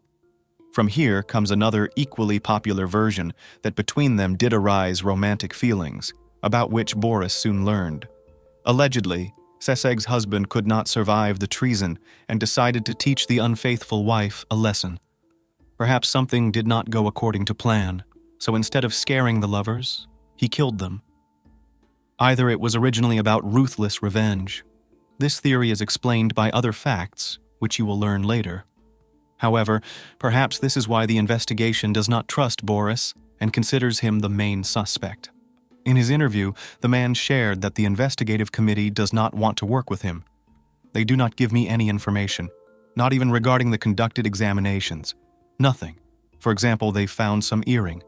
But at the same time did not notify me, did not invite me to the identification, complained Buinov.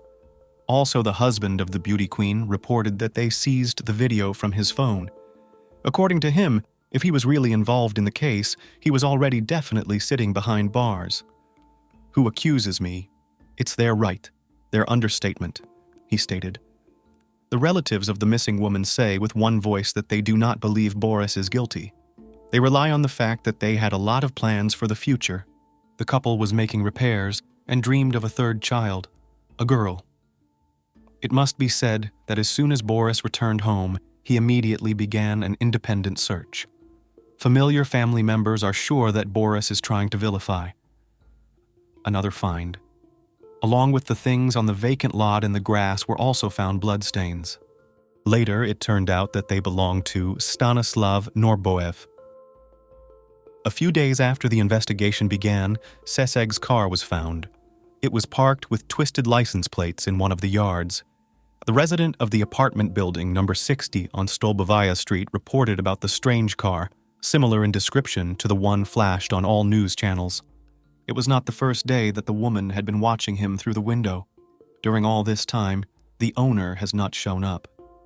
Oinov, who arrived on the spot, recognized his wife's car. However, it was empty. After inspection in the cabin were found sand, dust, and a small branch, as if the car had been in nature, for example, on a vacant lot. On the windows of the Mitsubishi and the driver's door from the inside, there were visible traces of blood, and in the trunk, there were removed license plates. After conducting a genetic examination, experts stated that the blood found belonged to none other than Seseg. Unfortunately, it was not possible to establish when exactly the vehicle was there. Therefore, the testimony of an eyewitness was taken as a basis. A picture of what happened. After the specialist studied the recordings from the video surveillance cameras, the picture of what happened began to emerge. At 08:52 p.m., according to the cab service, Seseg finished the last order on the route Barnaulskaya-Armavirskaya. At 08:57 p.m., she called her friend and proposed to meet. The women agreed to see each other near the Krona Flower Salon on Baltakanova Street. There, they got in touch with another friend and stopped by the cafe. After a friendly conversation, everyone went away.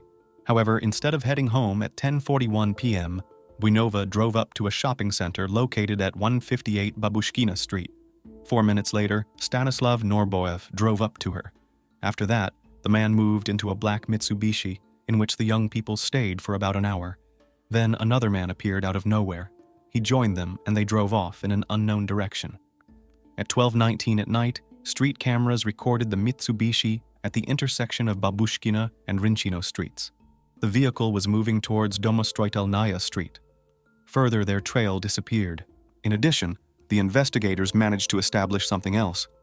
At 12:44 a.m., Seseg visited her telegram for the last time, and an hour later, her car was speeding back at breakneck speed. On April 12th at 6:28 a.m., Buinova's cell phone was fixed at 5 Sakyanova Street. This address is not far from where Seseg's Mitsubishi was later found. New information. As new leads emerged, the possibility of finding the missing alive was melting before our eyes. But the main mystery, perhaps, is the identity of the third person who got into the car. Investigators are in no hurry to name him, but there are reports that he previously worked in the police. This version arose after the guards of the industrial area where the things were found earlier shed light on the ill-fated night. The drivers of passing trains noticed that around 1 a.m. there was a car in the vacant lot, and they saw a man near the railroad tracks. For safety reasons, they reported the matter to their superiors. Several guards then went to the location to investigate the situation. A man wearing a cap was driving the car. The men arrived and asked him what he was doing here. The latter replied that the car had stalled. He then showed his police identification card. When the guards decided to check the surrounding area, the car suddenly started and drove away. They later identified the vehicle in which the unknown man was sitting. It was Buinova's car. Unfortunately, they could not remember the appearance and the data given in the ID card. Employees of the industrial zone referred to the dark time of day and poor visibility. The fact that the mystery passenger was not simple was indicated by many things, including the place where the car was located. It turns out that he was standing in the blind spot from the nearest CCTV cameras. After a while, the popular show Malakoff on the television channel took up the investigation of the case. In the course of it sounded different versions of what happened. In the studio were present relatives of the missing and experts. However, the most important were unique footage from CCTV cameras, which were shown for the first time. They show how a car, similar to Seseg's car, drives into the vacant lot and stops. Then several people get out of it. Some movements resembling a fight begin. One of them falls down, the other pulls something large and long away from the car. Then, the man who was pulling something gets back into the car and drives away. However, 45 minutes later, he returns again. As time passed, 2 unknown men approached him, and then the headlights went out and the picture disappeared. Perhaps the released video will give a new twist to the tangled case, and there will be positive developments in it. Among other things, there are plenty of oddities in the disappearance of Seseg and Stanislav. On the night of April 11, 12, not far from where the evidence was found, outbuildings were burning. Some people believe it was not accidental. Someone intentionally committed arson to destroy all traces. In addition, the next day, unknown persons poured concrete on the place where Buinova's Mitsubishi with 3 passengers was supposedly located. One thing is clear. The case is covered with mystery, and someone deliberately prevents its disclosure. Why did the search stop? By April 17th, hundreds of volunteers combed Domostroitelnaya Street and the entire industrial zone, abandoned buildings, ravines and woodlands, hills and wastelands. Conducting searches in the water area of the river turned out to be problematic, as at that time the ice drift began. However, as much as possible, the search operation was carried out. At that moment, more than 2,000 leaflets were distributed all over Ulan-Ud. A huge number of people were questioned. However, as soon as concerned citizens from other regions started heading to the city, the search group, Liza Alert, announced the suspension of its activities. In their post on the social network, the leadership explained that their headquarters had done a tremendous amount of work in 5 days. "We do not finish our work," the text read. "The search for Seseg and Stanislav continues.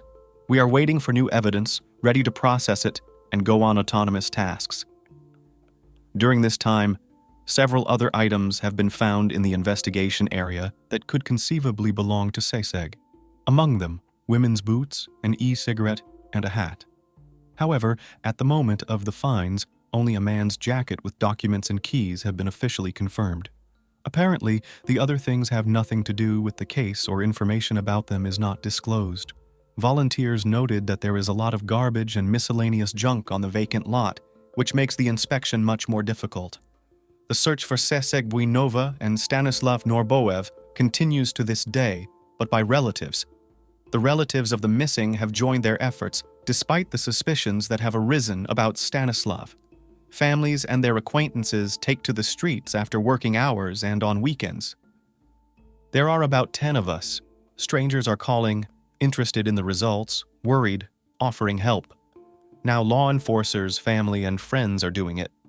Of course, we would like to once again gather volunteers and walk the place. The children are waiting for their mom.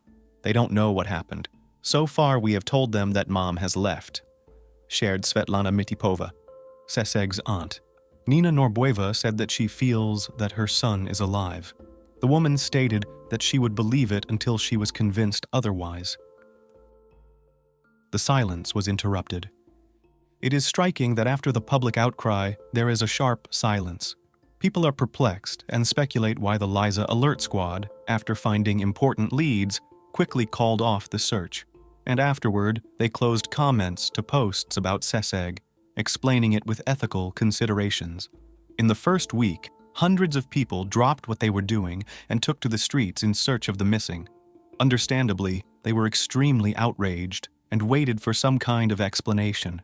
Finally, on May 29th, the authorities broke the silence and made an official statement. They reported that murder is being considered as the main version. The suspect is the person who got into Seseg's car near the shopping center. Work is underway to improve the quality of the video footage to identify the person. Otherwise, investigative operative search and search activities continue in the criminal case.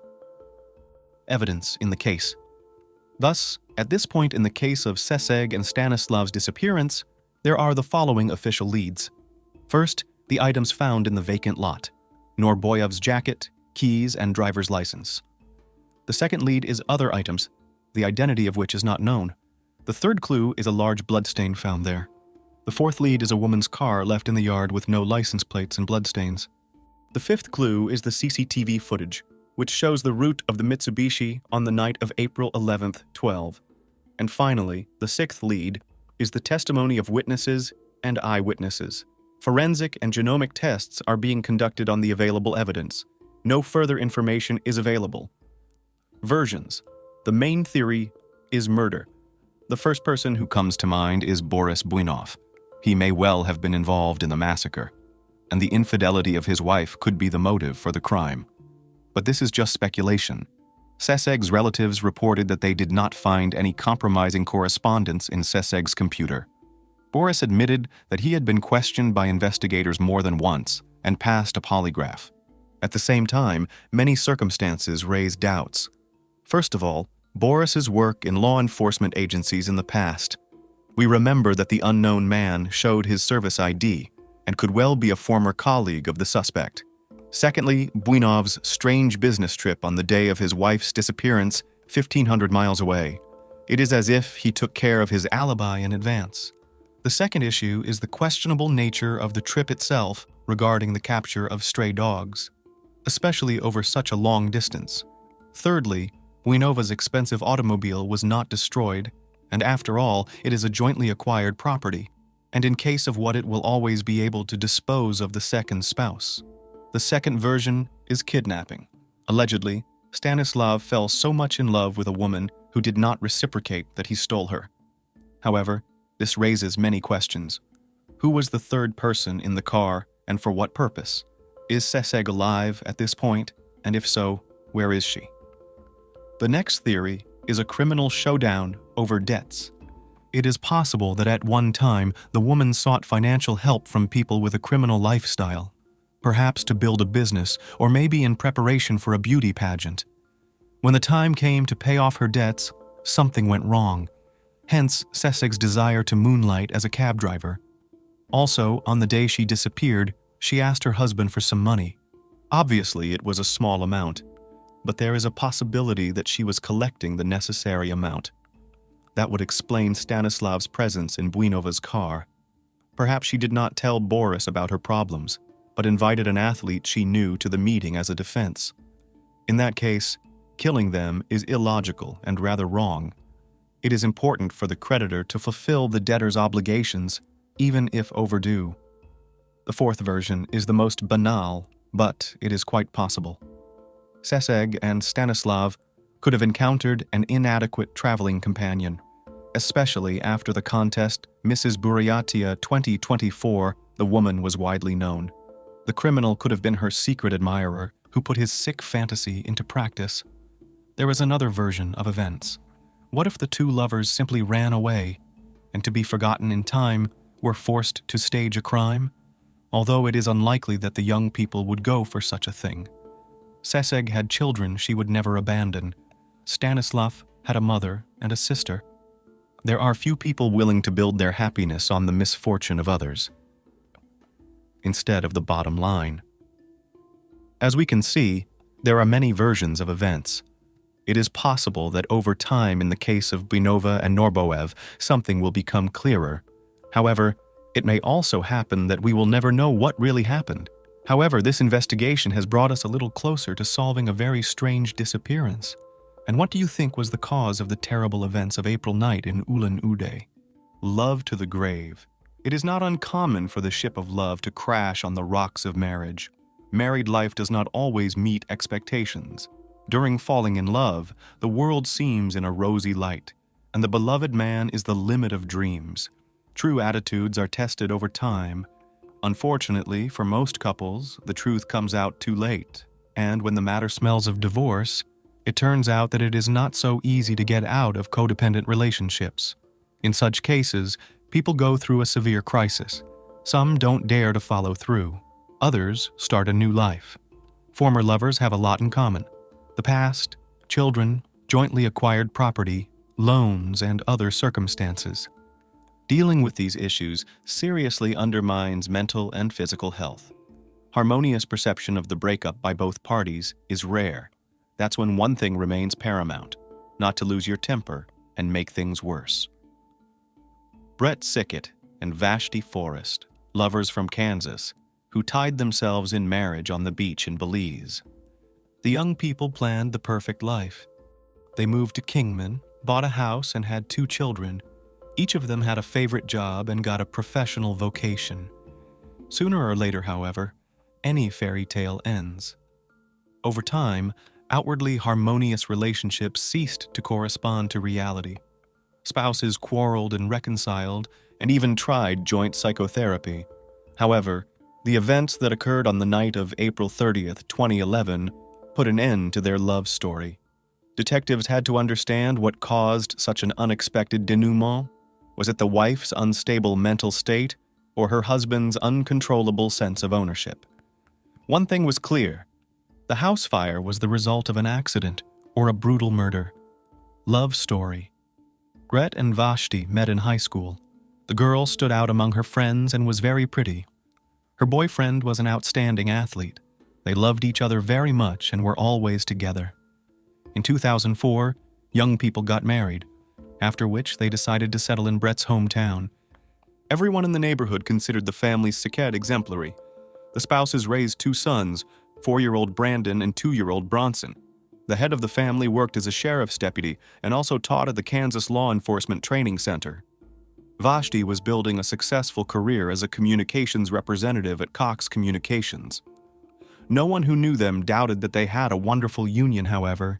They just didn't really spread the word. The couple definitely had problems. From the moment they met, Brett had controlled Vashti. At first it was a slight pressure, but years later his overbearing character intensified. He was jealous of his wife and sometimes even suspected of cheating. At the same time, Vashti tried to please in everything. She was a kind and cheerful woman who took care of her family. She respected her husband and tried to keep the peace, but in doing so, she did not notice how she lost herself in her marriage. Her friends recalled that in recent years she changed a lot. She became thoughtful and uncommunicative. As it turned out later, Ricart limited her contact with loved ones. He didn't like sharing her with anyone, as he repeatedly stated. So Vashti would call and see her nearest and dearest in his absence. Brett also had a big grievance regarding her work. Vashti was a diligent employee and worked hard. She often stayed late in the evenings, which provoked conflicts at home. Brett did not share her desire to socialize and establish herself in her career. He believed that he earned enough to support the family alone. But his spouse thought otherwise. She wanted to be independent and contribute to the family budget. Besides, she loved her job and saw it as an outlet. Attempts at happiness. The man believed that his wife's fatigue after work greatly affected her emotional background. However, it is not known what affected Vashti's mental state to a greater extent: workload and increased responsibility or endless tension in the family. In the end, the young woman burned out and became depressed. In addition, the pills she had started taking were having a negative impact on her well-being. One day, Vashti decided to take a serious look at her health. She was complex about her appearance, or rather her lush forms. According to the results of tests, it turned out that weight gain provoked hormonal disorder. For natural weight loss, the doctor prescribed specialized drugs. However, the proposed treatment did not exclude some side effects, such as fatigue, increased irritability, and anxiety. It is likely that the treatment could have exacerbated the depressed state, and, as a consequence, caused serious consequences in the form of negative thoughts of self-harm. Vashti's family later confirmed that she was indeed depressed, but at the same time she tried to fight and live on, began to visit a psychotherapist. And since November 2010, in order to improve her relationship with her husband, she enrolled in family counseling. Final solution. Unfortunately, the list of mutual recriminations was growing day by day. Outside help did not help, the quarrels continued. Perhaps because the woman realized that the matter was heading for divorce, her depression worsened. It was difficult to see the collapse of a familiar way of life. She tried to be more out of the house, went out alone or with friends. She did everything to be alone with her husband less often. All in all, the decision to divorce was hard for her, but it was the best option for everyone. A few days before the tragedy, she saw a lawyer and signed the fateful papers. Vashti wanted to get custody of the children, but she was not against communication between the children and their father, but on one condition: the children would see their father in her presence. The fact is that Brett not only treated her harshly, but also the children. Despite their small age, he punished them for provinces and did not allow them to show weakness. The father believed that in this way he would raise real men, but at the same time clearly overreacted. On this ground in the family often happened quarrels. Kathleen Forrest, Vashti's sister, said that sometime before the decision to divorce, Vashti confessed a lot of things. She talked about her husband's behavior and the intolerability of the marriage, about her resentment and her desire to make things right, which never came to fruition.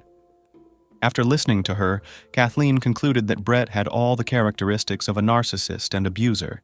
She had suspected this before, but after a frank conversation with her sister, she became convinced. A short time later, Vashti was gone. Before her death, she handed her husband a divorce petition. Fire. On April 30th, 2011, at 3:57 a.m., emergency services received a call. The caller identified himself as 35-year-old Brett Sickett and reported the incident. His wife, 34-year-old Vashti Sickett, set the house on fire and then took her own life. The man also added that there were children inside. but he managed to save them. He also tried to carry his spouse out. However, the entire building was engulfed in flames and he was unable to help her. The dispatcher took the call, urged him not to leave the children alone and not to enter the burning house again. When emergency services arrived on the scene, there was no one to rescue.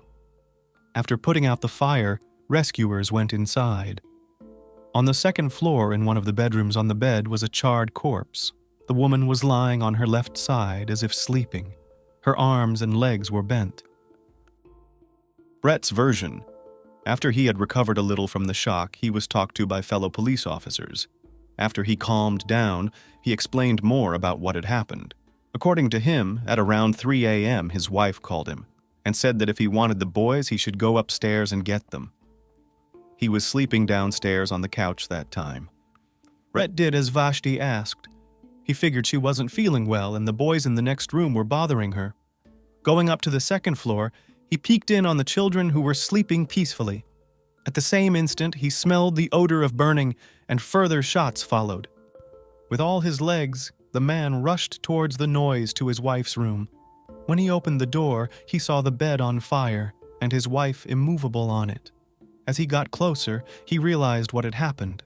Everything around was splattered with blood, and the woman showed no signs of life. The fire was burning with unimaginable intensity. Brett held her against him, trying to lift her up, but because of the scalding flames, he couldn't do so.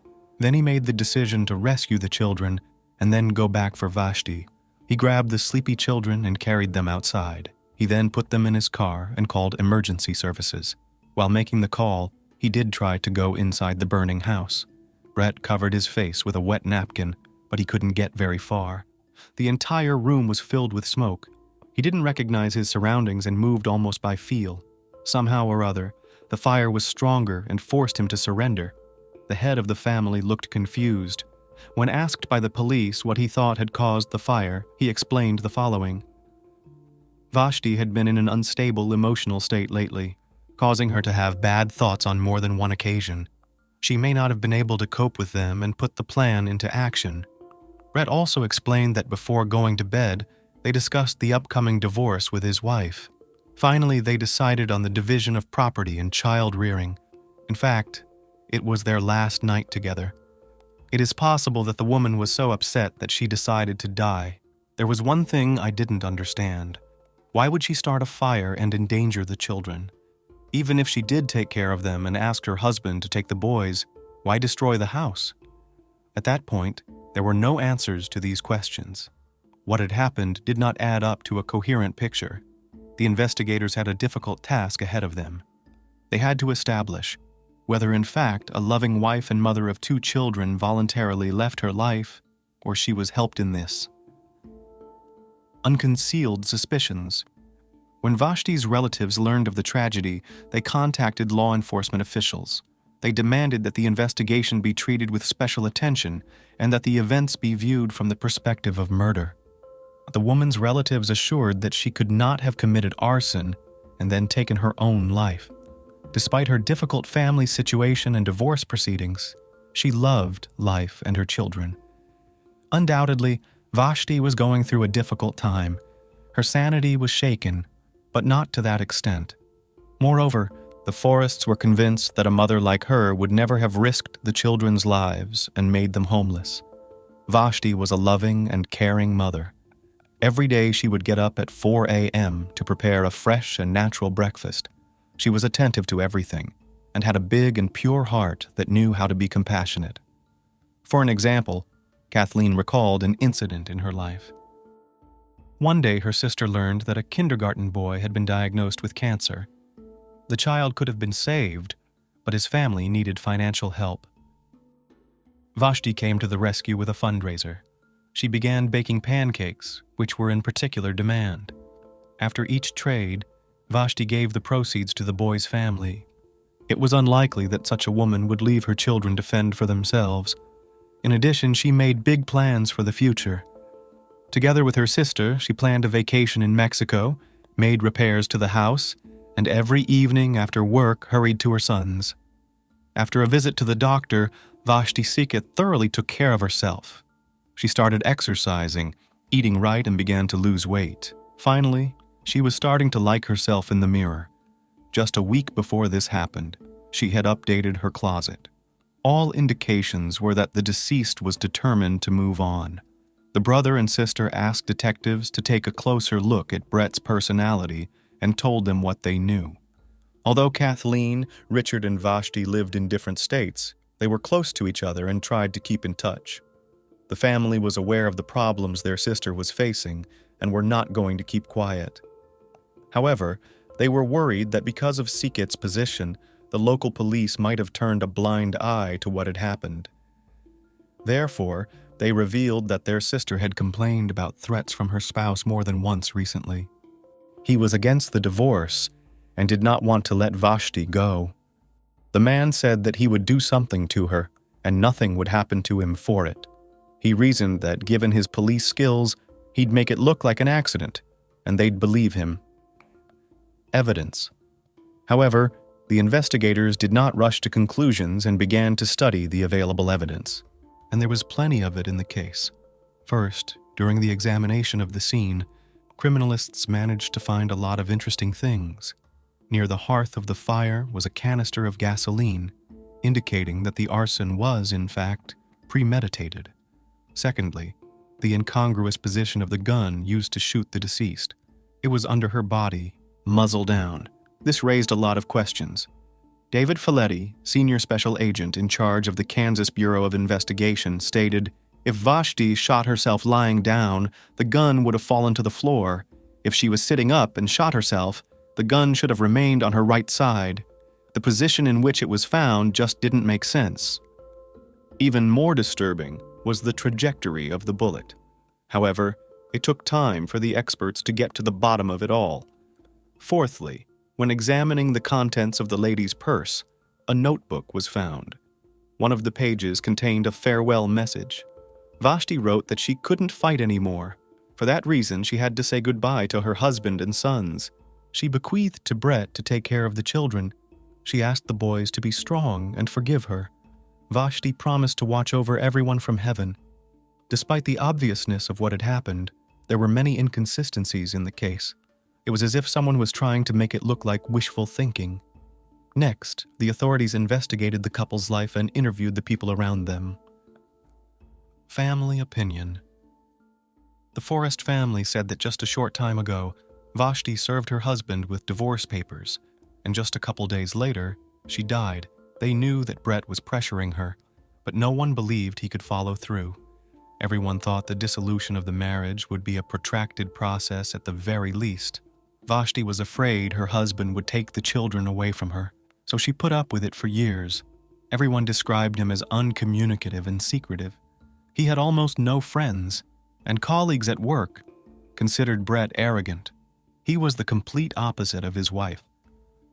Eventually, her stamina reached its limit, and she made the decision to separate. Everyone knew what the man's reaction was. He was angry and canceled a planned dinner with friends. In response, Sikit stated that he would do anything to prevent his wife from seeing the children. Undoubtedly, such a prospect was frightening. So that same day, Vashti took the boys and spent the night at a friend's house. In this way, she wanted to give her husband time to step back and get used to the new realities. Vashti hoped he would pack up his things and leave home. But instead, he stayed. From what he said, he needed time to find a new place to live. Brett's speech touched Vashti's good heart. She hoped she could resolve the disagreement in a civilized manner, so she returned home the next day, full of hope that the dispute would be resolved and the divorce would be amicable. In principle, Brett himself did not hide it. He initially admitted that his spouse was worried about child custody. As a loving father, he did not want to part with his sons and was going to fight. However, allegedly on that ill-fated night, he and his wife reached an agreement. Unfortunately, on April 29th, the deceased did not communicate with anyone, and what was going on at their home is unknown. Witnesses. The testimony of a neighbor of the family shed light on the situation in the house. The witness said that on the night of April 30th, she was suffering from insomnia. At 3:15 a.m., the silence outside the window was broken by the sound of clapping. The words of the eyewitness made one wonder. It was unclear why Brett had called emergency services 42 minutes later. Brett was a police officer and knew full well that delay could have tragic consequences. In addition, the experts listened to his call again. The man's voice seemed reserved and cold. It gave the impression that he did not care. Then the investigators talked to the psychotherapist, whom the couple visited. The specialist said that Vashti was concerned about her husband's reaction and the threats she was receiving. She shared that during one of the arguments, her husband confessed that he dreamed of killing her. This statement frightened Vashti, but she did not believe that he was capable of such a thing. The therapist herself characterized Brett as a narcissist with latent psychopathic tendencies. Autopsy. By this time, the autopsy results on the deceased were in. Pathologists reported no traces of soot or smoke in the lungs, indicating that the woman died before the fire. Cause of death appears to be a gunshot wound to the head. But the strange thing was, it wasn't the only one. Pathologists found several other wounds to the chest and thighs, which is unusual for a man who voluntarily left his life. The toxicology report found that Vashti was not under the influence of any substances at the time of death. Suspect. Brett was eventually called in for questioning. He was extremely unhappy and did not understand why he was suspected. In the process, he explained that he loved his wife very much and was experiencing the sorrow of loss. He was left alone with 2 children and was mentally shattered. The officers then bluntly asked the co-worker if he was involved in the death of his spouse, to which Sickett replied that if he had wanted to kill her, he would have thought of something better. However, he was countered that he was well aware of how well fire destroys all evidence. I would never burn our house down, much less put my children in a situation like that, Brett justified himself. About the threats to his wife, the suspect explained that it was a farce. Thus, he just wanted to hurt her feelings and make her worry. In turn, he insisted that he would never touch his beloved. When asked what provoked Vashti to start a fire in the house, he was evasive. Allegedly, she hated the place.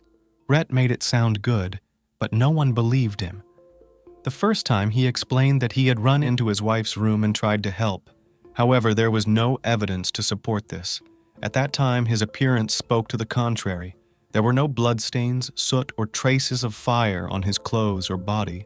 In fact, he was in the very epicenter of the fire, and yet he remained unharmed. That's impossible. So he didn't go into the burning room and lied to make his wife look bad. Goodbye. A few days after Vashti's death, her funeral was held. The memorial service was held in front of the burned house. At the ceremony, gathered relatives and familiar people did not bypass the tragedy, and not indifferent citizens. All mourned the untimely passing of a woman and mother of 2 children. Brandon and Bronson were informed that the mother went to heaven. The little ones asked God to bring her back.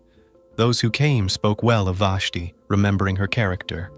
When the rumors spread through the town, everyone found it hard to believe that she could leave her babies to be raised by a tyrant husband.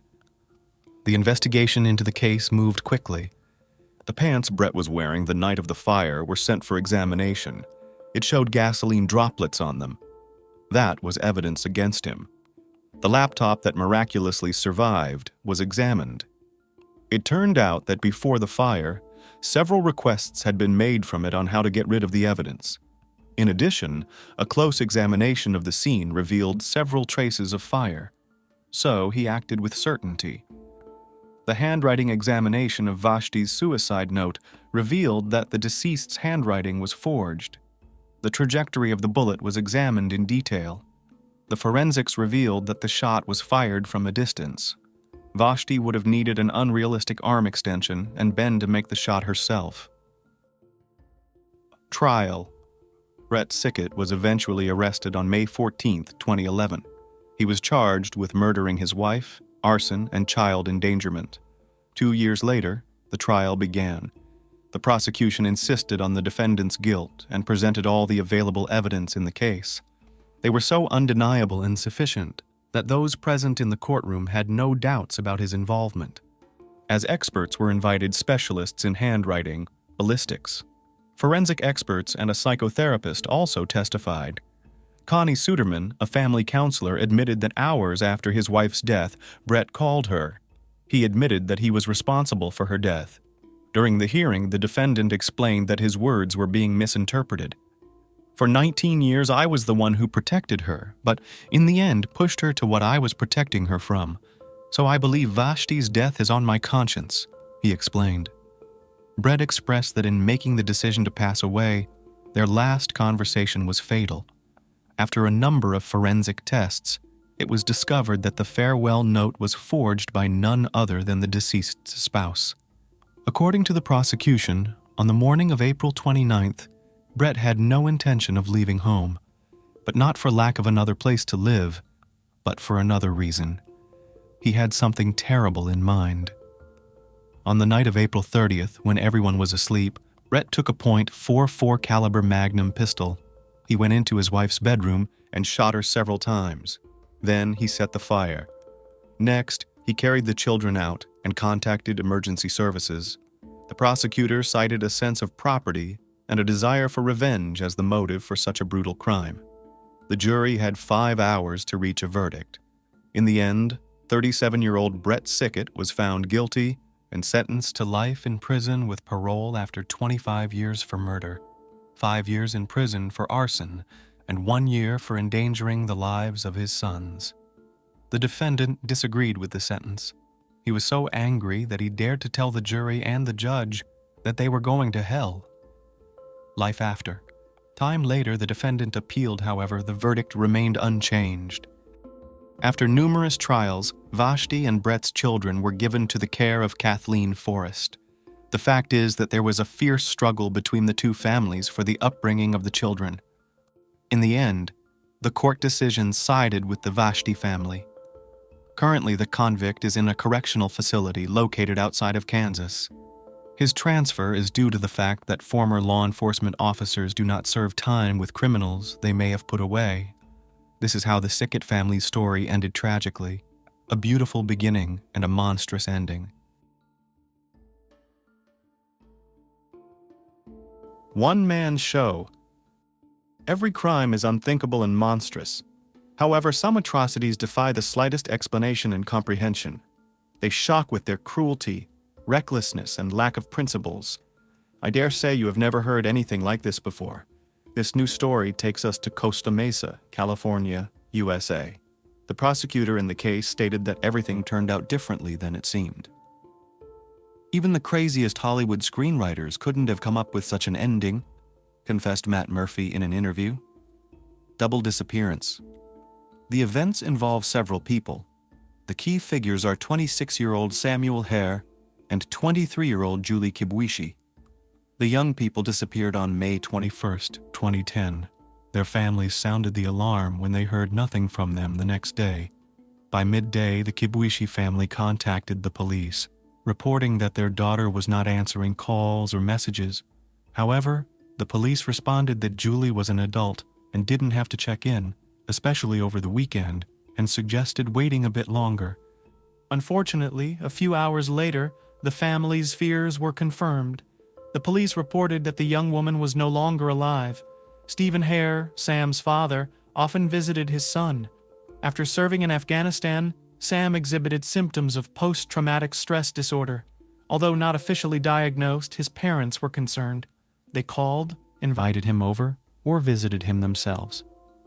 They hadn't heard from Sam for 2 days, and he even missed a planned dinner, which was unusual for the former military man known for his responsibility and discipline. His family had a bad feeling, so Mr. Hare decided to check on his son. The door to his apartment was open, heightening his concern. As he entered, it initially seemed the place was empty. But soon, Steve realized someone was in the bedroom. Approaching closer, he saw a young woman lying on the bed. Her pants were torn, and there was a message written in marker on her back. "All yours, damn it." The stranger was motionless and appeared to be lifeless. The bedding was stained with blood, and bullet wounds marred the back of her head. Realizing something terrible had occurred, the man called emergency services. Paramedics confirmed severe head injuries and, consequently, the young woman's demise. Later, her identity was confirmed as Julie Kibuishi. Her purse and documents were on the kitchen table. While specialists examined the crime scene, Mr. Hare searched the apartment for his son, fearing he, too, might be in danger. Despite the apparent circumstances, he couldn't believe Sam was involved. His parental intuition told him Sam couldn't have done this. Most likely his home was attacked, and he was taken. Original version. Unlike the father, the police held a different opinion. Law enforcement officers considered the young man a likely suspect. Being a former military member, he was well versed in handling firearms and might have had a gun in his possession. It was possible that an argument occurred between the young people, during which he lost control and deprived the girl of life. It's also well known that after military service, soldiers' mental health can be precarious. However, Sam's family stated that he had quickly adjusted to civilian life and did not exhibit aggression. Nonetheless, his relatives did not hide the fact that they supported him in every way possible after his return from service, even keeping spare keys and having access to his personal account just in case. Close friends. Samuel Hare was in the military and was known for his positive traits. Kind-hearted, a man of his word, and a loyal friend. In 2010, he returned home on a doctor's recommendation. Being frugal, he had saved about $60,000 during his service. He settled down and built a life. Sam dreamed of continuing his military career and earning an officer's rank, which led him to enroll in Orange Coast College with ease. There, the new student made friends. An aspiring designer. The young people studied anthropology together, quickly becoming friends and spending time together. Despite Julie being an only child, she was not spoiled.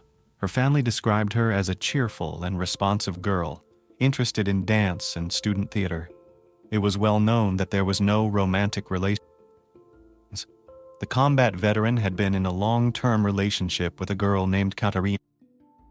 Living in Germany, the couple visited each other frequently.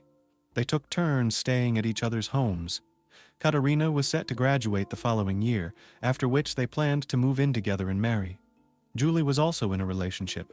Her significant other lived in Japan, and they regularly communicated via the internet. The main characters of this story were like brother and sister, supporting and helping each other. All the more shocking, especially since Julie's body was found under unmistakable circumstances. It gave the impression she had been taken advantage of, tarnishing Sam's previously impeccable reputation with suspicion. Moreover, something unexpected soon came to light. In his teenage years, Sam was suspected in a crime. According to police records, a young man had been brutally beaten by a group and later succumbed to his injuries. Members of a rival gang were suspected in the attack, and Sam was believed to have been among them. However, all charges dropped, yet Sam spent an entire year under investigation. This fact solidified police suspicions of his propensity for violence and dubious connections to the criminal world. Investigation. While some police officers were focused on searching for the young man, others were piecing together the sequence of events. Officers were aided by Julie's mobile phone, found in her purse. By examining the device, they discovered that the young people had been in communication throughout the day. At 2:45 p.m., Sam mentioned he had gone to a friend's place to help with something, without going into details. He also shared with his friend that he planned a weekend trip out of town. However, around 11 p.m., he sent another text. Sam wanted to meet up and seemed upset.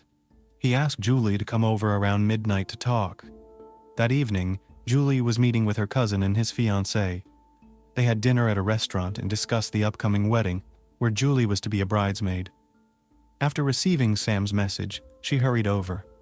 Upon arriving, Julie sent her last text message, informing her brother she had arrived and mentioned hearing sobbing behind the door. Unaware of the danger, she walked into a deadly trap. Detectives believed Sam returned home under the influence, perhaps troubled by something and wanting to vent. Since Katarina wasn't around, he reached out to his college friend. During the conversation, something went wrong, causing him to become angry and attack the young woman. However, one thing remained unclear. If he sought intimacy, why end her life? There was nothing indicating that Julie resisted. Her body bore no defensive marks, and the house was in order, with everything in its place. The strange message left on Julie's back hinted at a crime motivated by jealousy, possibly stemming from a love triangle. But if that were the case, who was the message meant for? To substantiate this theory, physical evidence was needed: the weapon, fingerprints, or DNA traces. But most importantly, investigators needed to find Sam and talk to him. Unexpected twist. A week later, Sam Hare was found on May 29, 2010. Unfortunately, speaking with him was not possible. He was no longer alive and had been dismembered. His head and some body parts were discovered in El Dorado Park, while his torso was found at Liberty Theater on the Joint Forces training base in Los Alamitos. After the terrible news was shared with his family, his parents were outraged, blaming the police and media for their bias. Stephen insisted he knew his son was innocent, but others realized this too late. In that time, a shadow of doubt was cast over the honorable serviceman's name. Though it was eventually cleared, it came at a great cost. The guy in the baseball cap. A few days before the grim discovery, during the investigation, detectives tracked activity on Sam's bank accounts. If he was on the run, he would need cash. The detective's intuition was correct. The day after the crime, large sums were withdrawn from the suspect's card. However, surveillance cameras at the ATMs captured someone else. The individual turned out to be 16-year-old Wesley Freilich. The trail of the boy in the baseball cap was quickly picked up. He ordered pizza for home delivery and paid using the suspect's card. During questioning, the teenager appeared confused and didn't understand what was happening. When asked by officers how he got the card, he explained he had never met Sam and was hearing about him for the first time. He admitted receiving the card from 26-year-old Daniel Wozniak, who told him the card's owner was in jail and needed cash. Wesley knew Daniel well and decided to help. Without hesitation, he withdrew about $2,000 at various places and handed the money to Daniel, who let him buy a pizza in gratitude. The actor. Wesley and Daniel performed together in a community theater. The teenager openly admired Daniel's talent and charisma. However, acting didn't pay well, so Wozniak lived modestly but ambitiously. A few months ago, he proposed to his colleague, 22-year-old Rachel Buffett, who accepted. They were inseparable and appeared to be a strong couple, with their wedding ceremony just around the corner. When police decided to arrest the actor, it was at the worst possible moment, during his bachelor party. Needless to say, the young man was not pleased. On May 26th, during questioning, he admitted knowing Sam and had seen him a few days earlier. It turned out they were neighbors in the same apartment complex, which included not only living spaces, but also a pool, gym, recreation area, and barbecue spot. Fate brought them together at the beginning of 2010, and since then they occasionally hung out.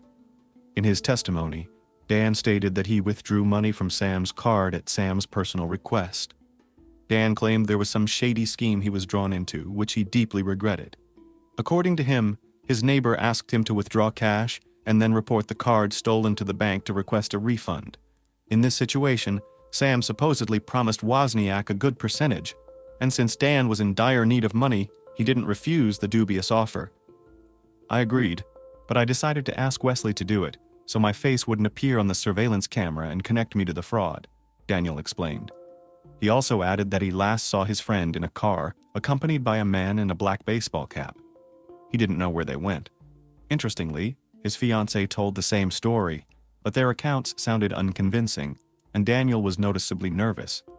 Therefore, the detectives decided to wait a bit before pressing him again. New information. At this time, the radio station was contacted by a local jazz musician named Chris. He said he knew Wozniak well and had loaned him $2,000 for rent a couple of weeks ago. On May 21st at 10:30 a.m., Dan asked Chris to stop by his home to pick up the money. However, instead of the full amount, he gave only $400, warning that it was all he had and promised to call as soon as he had more. During this time, Daniel, Rachel, and another person were present.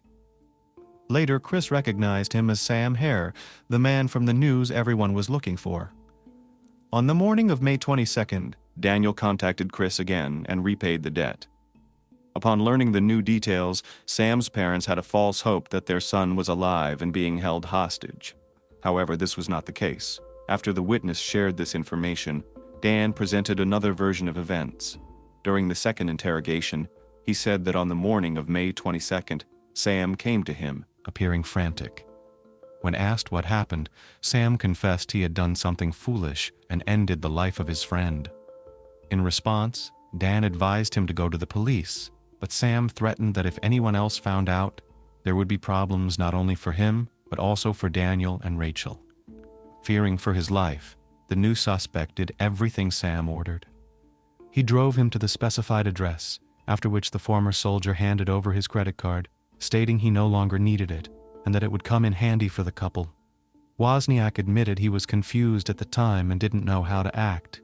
He knew well that Sam had served in combat and expected anything from him. When asked by the investigator why he changed his testimony, the actor explained that he was afraid, supposedly fearing he might be held accountable as an accomplice. Fatal mistake. However, the detectives didn't believe Daniel Wozniak's story. It was clear he was hiding something, being evasive, and trying to justify himself. When the detectives asked for a DNA sample to rule him out as a suspect, he went silent. After some time, he admitted he had been in Sam's apartment and had seen the crime scene firsthand, which meant he could have left traces. "I knew Sam had a stash of money, so I decided to take it since he was on the run," Daniel explained his actions. At the same time, he swore he didn't end Julie's life, even though all the evidence seemed to point to him. By this point, the detective's suspicions had solidified. It was obvious that the suspect was lying. So the authorities decided to use the well-practiced good cop, bad cop method. Eventually, Daniel's position weakened and he was officially reclassified as a suspect, alongside Sam, who still hadn't been found. Thus, the investigation considered that several people might have been involved in Julie's crime. The final piece of the puzzle came from a conversation between Rachel and Dan. Apparently, Rachel didn't realize they were being monitored and made a big mistake. Throughout Wozniak's arrest, his fiancée was unusually calm, as though the canceled wedding didn't upset her, suggesting she knew more than she let on. Her involvement in the crime wasn't ruled out. During a visit, Rachel told Dan that she had given a backpack to Dan's brother, as he had asked. The recording of the conversation was added to the case file and played in court, becoming a key piece of evidence. The show is over. After talking to his fiancée, the suspect was called in by investigators. The young man appeared confused and cornered, seemingly realizing it was over and denying was pointless. So he confessed to everything at once.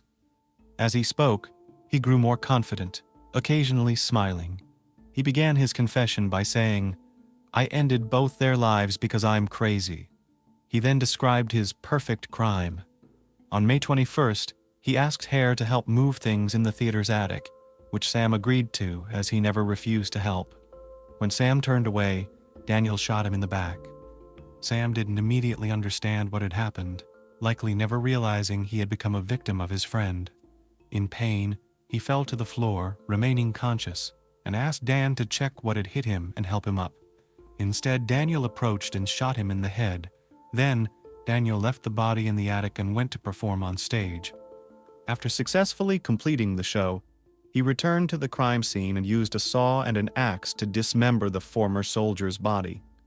Later that evening, he sent Julie a message from Sam's phone, asking to meet. She immediately responded to the request. When she arrived, he pretended to sob behind the door, then let her in and asked her to come to the bedroom. There, he shot the unfortunate woman twice in the back of the head. But that wasn't enough for the scoundrel.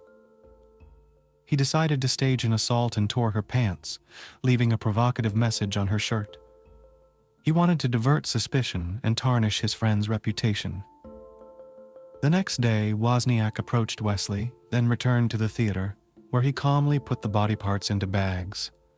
Some of them, including the head, were placed in a large bag and dumped in the park, not even bothering to bury the remains. During his account, Dan mentioned that he found his actions amusing. He then revealed where he had left the pieces. Despite his confession, Wozniak didn't consider himself guilty and requested a lawyer. Upon hearing the criminal's version, the detectives proposed their own. They believed they were dealing with a cold, calculating criminal, not a madman. He executed his monstrous plan for financial gain. It was known that he needed money and had significant debts. He also wanted to have a lavish wedding, but lacked the funds. Perhaps during one of their gatherings, Sam had confided in him about having a substantial amount of money in his account, which sparked Daniel's bloodthirsty plan. He decided to frame Hare and stage the crime. Initially, the investigation was led to believe it. For a long time, the missing man was considered guilty. Irrefutable evidence. Detectives soon found a backpack full of evidence. It was located near the home of the defendant's parents and contained Sam's personal belongings, clothes, a mobile phone, and a wallet. After searching the criminal's residence and examining his computer's browser history, some intriguing facts emerged. Daniel's premeditation was evident from his Google searches: how to hide a body, and quick ways to end someone's life. They also found the weapons used in the crime and dismemberment. Ballistic tests later confirmed that the shots were fired from the recovered pistol.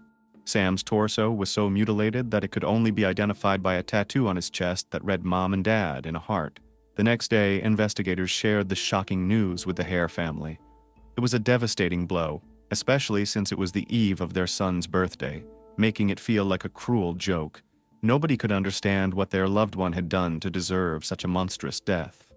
Until the case was solved, the Kibuishi family was also bewildered about why their daughter was taken from them.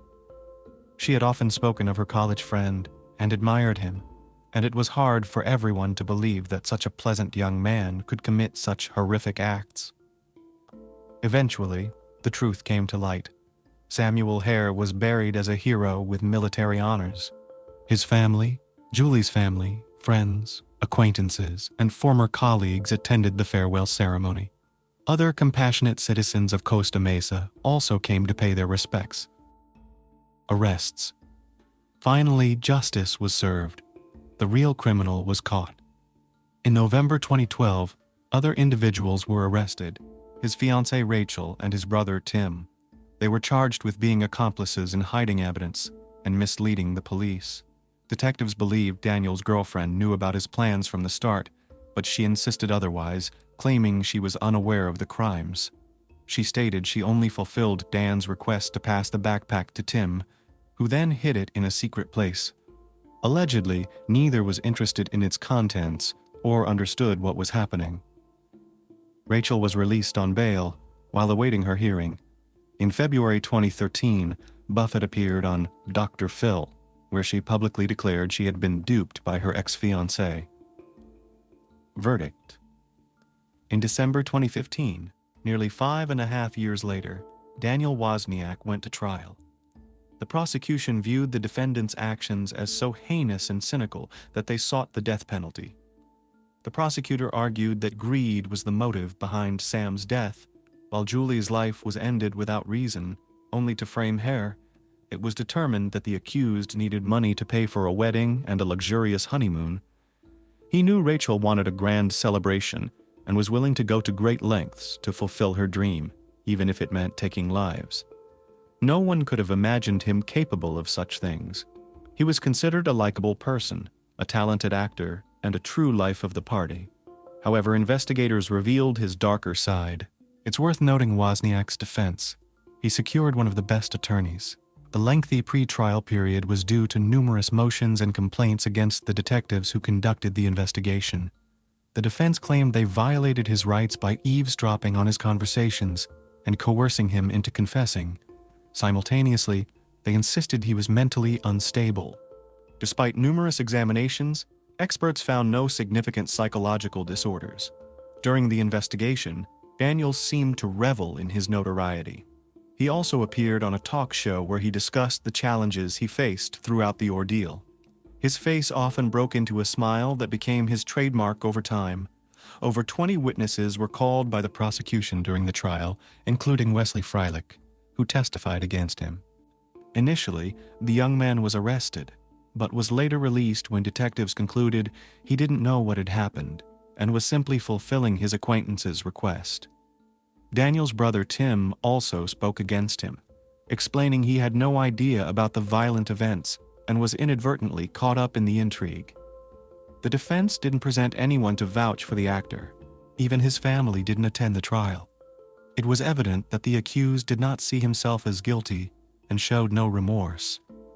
Daniel's attorney attempted to cast Rachel in a negative light, shifting the blame onto her, claiming she was materialistic and manipulative. He likely wanted more than one defendant to look bad. The jury took an hour to reach a verdict. The court found Daniel Wozniak guilty and sentenced him to death. The victims' families were satisfied with the decision. "I only regret that I can't carry out the sentence myself," admitted Stephen Hare. Unfortunately, over time it became clear that the sentence would likely not be carried out. The governor of California announced a moratorium on the death penalty, effectively commuting the cold-blooded criminal's sentence to life imprisonment alongside 700 other inmates. This allowed him the opportunity to live on, unlike his victims. Tim Wozniak was found guilty of hiding evidence and, as part of a plea deal, received a 10-day sentence. In the fall of 2018, Rachel Buffett faced trial and was found guilty of providing false testimony, resulting in a 32-month prison sentence. As of now, the actress is free, and the wedding between the couple never took place. The history of crime worldwide includes numerous cases where money was the motive. However, this criminal story is shocking in its vileness and hopelessness. For his base desires, Wozniak deprived two wonderful people of their lives. Like a skilled puppeteer, he controlled their fates, and perhaps such people have a special place reserved in hell, or at least that's what the victims' families believe. Today we will visit Ireland, the country known as the Emerald Isle. Ireland is located in the northern part of the Atlantic Ocean. It is known for its stunning scenery, rich history, and friendly people. The country has a rich cultural heritage, and traditional music, dance, literature, and art form a large part of its identity. Overall, it is a vibrant and welcoming country with a unique culture and history, making it a popular destination for tourists and a great place to live. But in our story, the protagonist was not lucky enough to meet with friendliness, and the hospitality of her native country played a fatal role in her fate. On January 12, 2022, Ashley Murphy finished her schoolwork.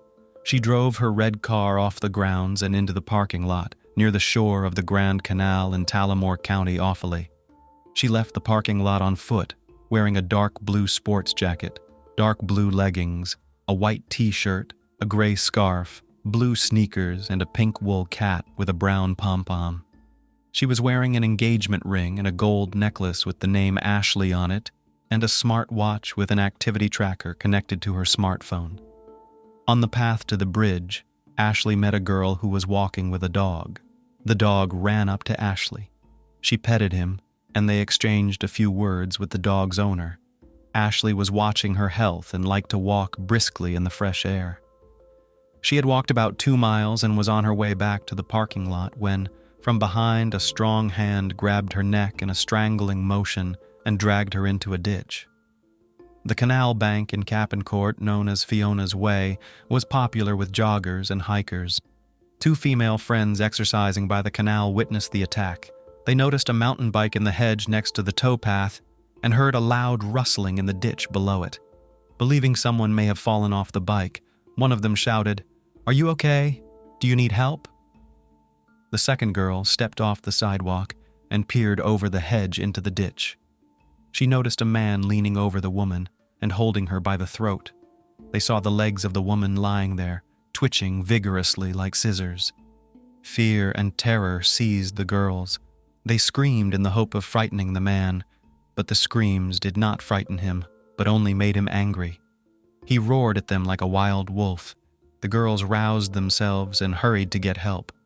At Digby Bridge, they encountered 2 male cyclists and 2 waterway workers. The cyclists rode up to the scene of the attack and found the still body of a tortured girl in a ditch, her face covered with hair sticky with blood. One of the cyclists who discovered the girl's body called emergency services. 2 police officers arrived on the scene 10 minutes later. The boy indicated the girl's location in the ditch. The police unzipped her jacket and began attempts to resuscitate her, taking turns doing chest compressions. Paramedics arrived in conjunction with police officers and pulled Ashley Murphy, who was still alive, from the ditch and actively continued to resuscitate her. There were numerous open wounds on the right side of her neck. The EMT desperately tried to save the girl by attempting to use a defibrillator, but the monitor showed that she was no longer showing signs of life. The doctor stopped resuscitation efforts and covered her body with a blanket. A smartphone removed from her pocket showed the time as 4:15 in the afternoon. The GPS tracker handed over to police showed the exact geolocation and time of the incident. The recovered data revealed that she started walking at 2:51 p.m. and headed west along the bridge before continuing east along the canal towards Digby Bridge. She was last caught on CCTV at 2:55 p.m. After walking about 2 miles, she crossed Digby Bridge at 3:16 in the afternoon and then headed west back towards the parking lot. 5 minutes later, at 3:21 in the afternoon, her activity tracker recorded erratic fluctuations consistent with a violent attack. Her heart rate was rapidly decreasing. The last heartbeat was recorded at 3:31 of the day. The crime scene was cordoned off. The body of the murdered woman was taken for forensic examination. An investigation was launched into the brutal attack that took the life of a young woman. All possible specialized units were involved in the search for the perpetrator. CCTV footage was reviewed and witnesses were interviewed. The victim was a young 23-year-old elementary school teacher who did not return home after school. Ashley Murphy was born July 6, 1998, in Blue Ball near Tullamore. Ashley Murphy was the youngest child of Raymond and Kathleen Murphy. She had a brother, Cathal, and a sister, Amy. She attended Tullamore Catholic High School for girls from 2011 to 2017.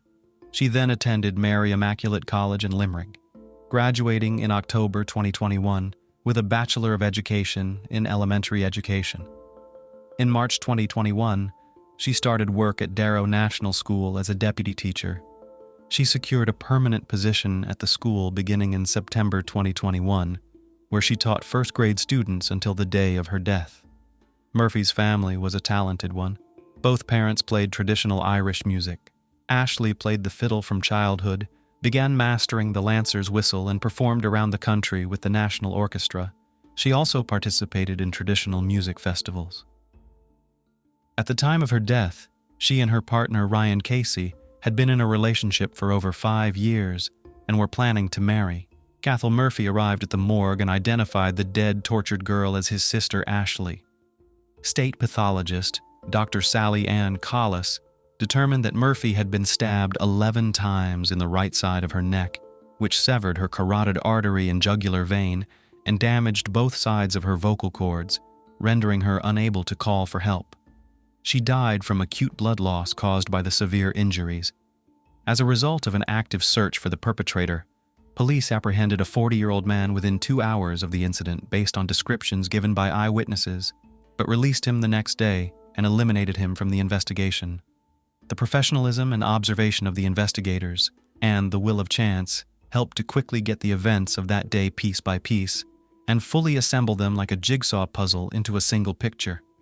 So on January 13th, emergency services received a call about a stabbing.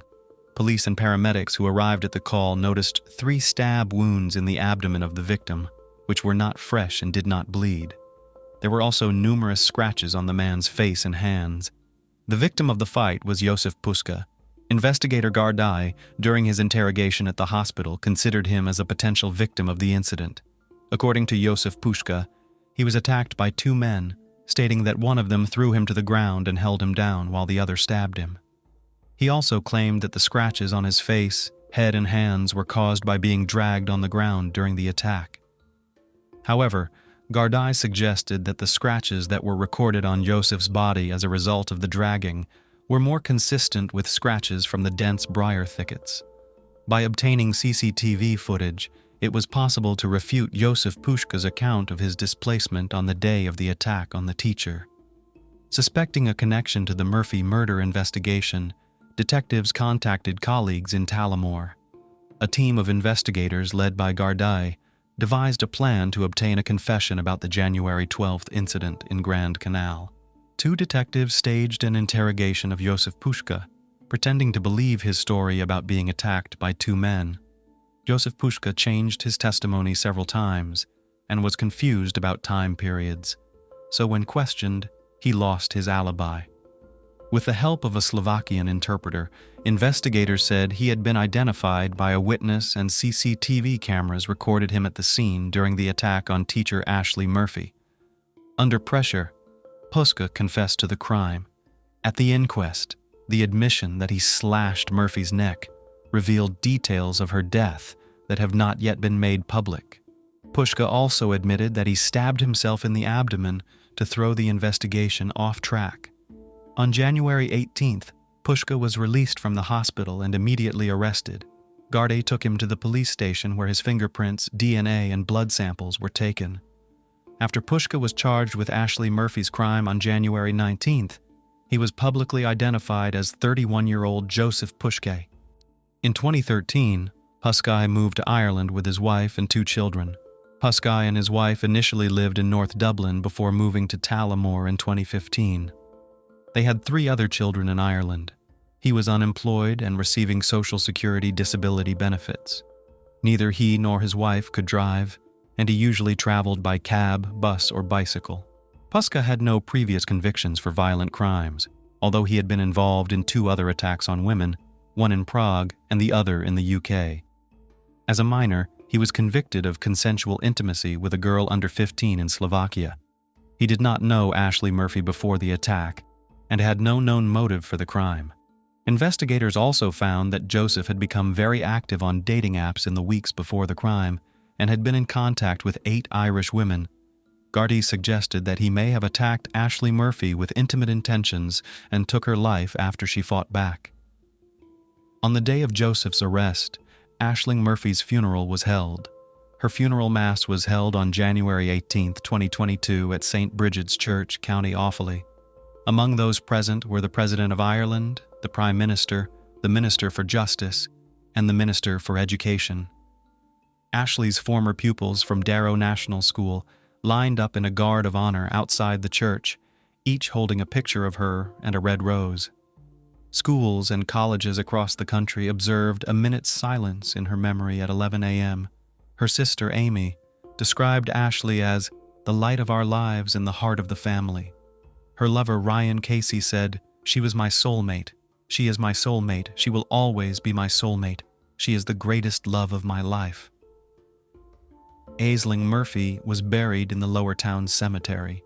Joseph Camen's trial was scheduled for June 6, 2023. The trial was postponed because the prosecution needed additional time to respond to the defense's expert report. The trial began on October 17, 2023, before a jury of 9 men and 3 women presided over by Mr. Justice Tony Hunt. At trial, Puška pleaded not guilty to the murder of Aisling Murphy. During the trial, the jury heard evidence seized from CCTV and geolocation of Ashley and Puška's movements on the fateful day. The court heard testimony from several eyewitnesses and was able to establish that Camen confessed to the crime 2 days after Murphy's death.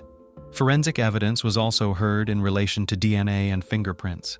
The jury was told that Puška's DNA matched DNA taken from the handlebars of a mountain bike found at the crime scene, while his fingerprints were found on the seat of the bike. In addition, Camen's DNA matched 1 time out of 14,000 with male DNA found under Murphy's fingernails after she tried to fight off her killer. The prosecution argued that the evidence obtained against Camen was more than enough to prove and convict. Joseph Camen's defense argued that in this case, he was an innocent victim who was stabbed 3 times by Ashley's attacker, and he was trying to protect her. Joseph presented to the court how an unknown man wearing a surgical mask stabbed him 3 times in the stomach before killing Ashley Murphy. He claimed he tried to help Murphy deal with her injuries, but then left the scene because he was too scared. He claimed he had no memory of confessing to the crime. The defense argued that Puška confessed while under the influence of medication following surgery, a surgery that a medical expert testified could have influenced his confession. However, an expert pharmacologist, Professor Michael Ryan, refuted this claim, saying that it is impossible for someone to confess to a crime after a small amount of medication.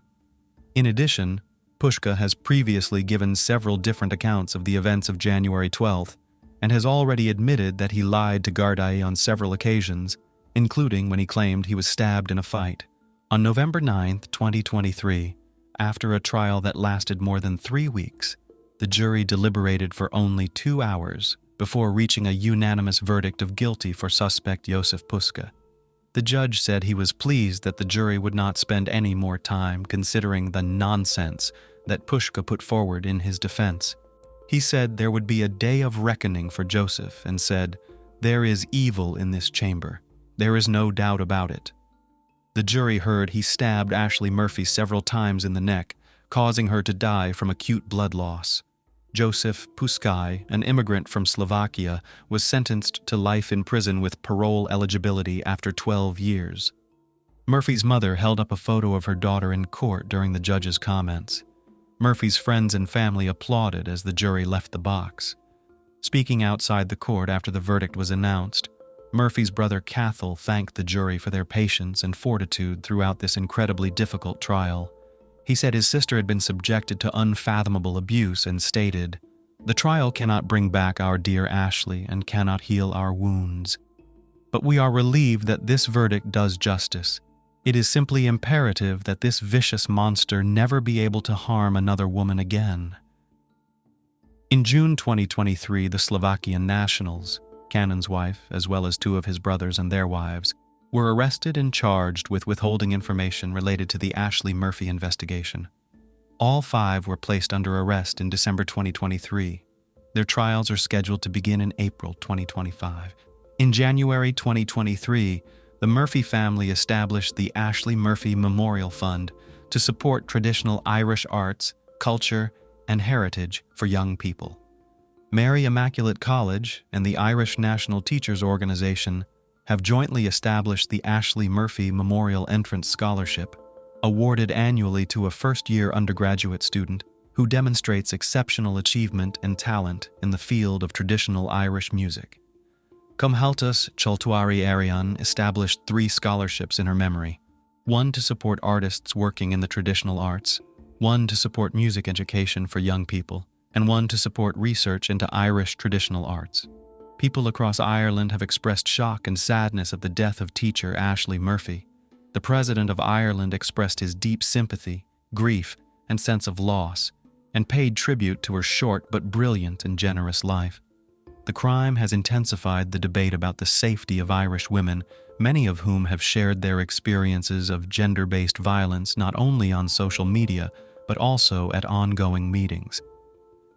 At one of Ashley's memorial rallies, a female officer involved in the search for the perpetrator read a victim impact statement from Ashley Murphy's mother, Kathleen Murphy, which read, "As a parent, you want your child to enter this world and live a full and meaningful life, while being acutely aware of how fragile their safety is, wanting to protect them.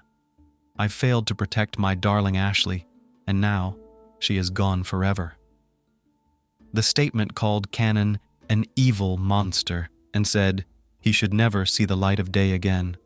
Ashley Murphy's fiancé, Ryan Casey, has recalled how they met at a local disco at the age of 15. He described how they planned to get married, build a house together, and start a family. Turning to Cannon, he said, "Because of you, I lost my Ashley. I lost everything I ever wanted in life. I will never marry my soulmate again and see her smile." He also told Puška, "You smirked, you smiled, and you showed no remorse throughout this whole trial. That makes you the epitome of pure evil. You will never hurt a woman again." Amazingly, in this story, the bestial cruelty displayed rallied an entire nation and drew a line in the treatment of women based on gender. What can we learn from the Irish after this story? Most likely their solidarity response to the national catastrophe that is any femicide, the participation in the movement against femicide of the highest level politicians and the most prominent cultural figures, and the concern of the common man, because anyone can become a victim, and it is in everyone's interest not to let it happen. Teenagers can sometimes display aggression towards their peers, behavior often dismissed as part of growing up, with hopes they'll outgrow it. Yet we sometimes overlook the severity of such actions, as a violent teenager can pose a serious threat to their surroundings. Moreover, this unstable age often coincides with first loves, and when those feelings are not reciprocated, it can lead to tragedies. Such was the case with Gabriela Alcaino, a schoolgirl whose story shocked not only Chile, where the tragedy took place, but all of Latin America, leading to the enactment of the Gabriela Law. The girl met a tragic end at the hands of her boyfriend, a fellow teenager. She had broken up with him due to his temper and controlling behavior. The boy didn't take it well, resolving the matter in the most drastic way. He assaulted and took the life of the girl to whom he had recently professed love. He also took the life of the girl's mother, who became an accidental witness. Family and friends of the victim later claimed the tragedy could have been avoided, as the suspect had been stalking and harassing his victim. He broke into her home, stalked her in various places, and threatened to take her life if she didn't return. Dozens of witnesses heard these threats, but no one imagined he would follow through. Who was Gabriela Alcaino? Gabriela Alcaino Donoso was born on May 17, 2001, in the capital of Chile, Santiago. She was the only child of Federico Alcaino and Carolina Donosa Campos, and the first grandchild in a large, loving family. Her paternal uncle Rodrigo became her godfather and doted on her, just as her grandfather Carlos saw her as the center of his universe. Gabriela grew up surrounded by love and care. Her family wasn't wealthy, but they belonged to the middle class, doing everything they could to provide Gabriela with a good life, a solid education, and a good upbringing. When she was only 5 years old, her parents decided to divorce. Gabriela lived with her mother, who didn't remarry and devoted herself to raising her only child. Her father soon remarried, and Gabriela gained 2 younger half-brothers. Despite his new family, Federico continued to support his ex-wife and daughter financially and stayed involved in Gabriela's life and upbringing. Gabriela was a kind, open, and friendly child. She was somewhat shy and modest, but this didn't prevent her from making friends and getting along with her peers. She had an angelic appearance, which elicited admiration and delight from all who knew her. Gabriela excelled at school, loved music and dancing, and was also good at drawing. Her parents did their best to nurture her talents. She adored her younger brothers, spending weekends and holidays at her father's house, which was nearby. Her childhood, overall, could be described as a happy and carefree time, surrounded by loving family members. First love. At 15 years old, Gabriela, like most of her peers, fell in love for the first time. The boy's name was Fabian Casares Aravan, a fellow student at her school who was only a year older. Their romantic relationship was initially innocent. They would walk hand in hand, eat ice cream at cafes, steal kisses, and generally appeared to be a happy couple. Fabian came from a respectable and intelligent family. His parents were well regarded and sought to provide him with a solid education and raise him to be a good person. However, Fabian himself was considered withdrawn and secretive, speaking to others reluctantly, avoiding direct eye contact, and always looking away. Given his non-confrontational nature, many assumed he was shy or had adolescent timidity, but it's more likely he suffered from social anxiety. Gabriela even introduced Fabian to her father, who approved of her choice, finding the young man calm, dependable, and rational. He had a serious conversation with the boy, asking him to take care of his daughter, and Fabian promised not to harm her or let others harm her. Initially, their relationship was harmonious, with Fabian genuinely trying to be attentive and caring. However, this harmony didn't last long. After a few months, his controlling and cruel side emerged. Cesare sought to control every aspect of Gabriela's life, exhibiting jealousy, deciding who she should and shouldn't associate with. He checked her phone, demanded immediate responses to his calls and messages at all hours, and when this didn't happen, threw tantrums. A young tyrant and tormentor.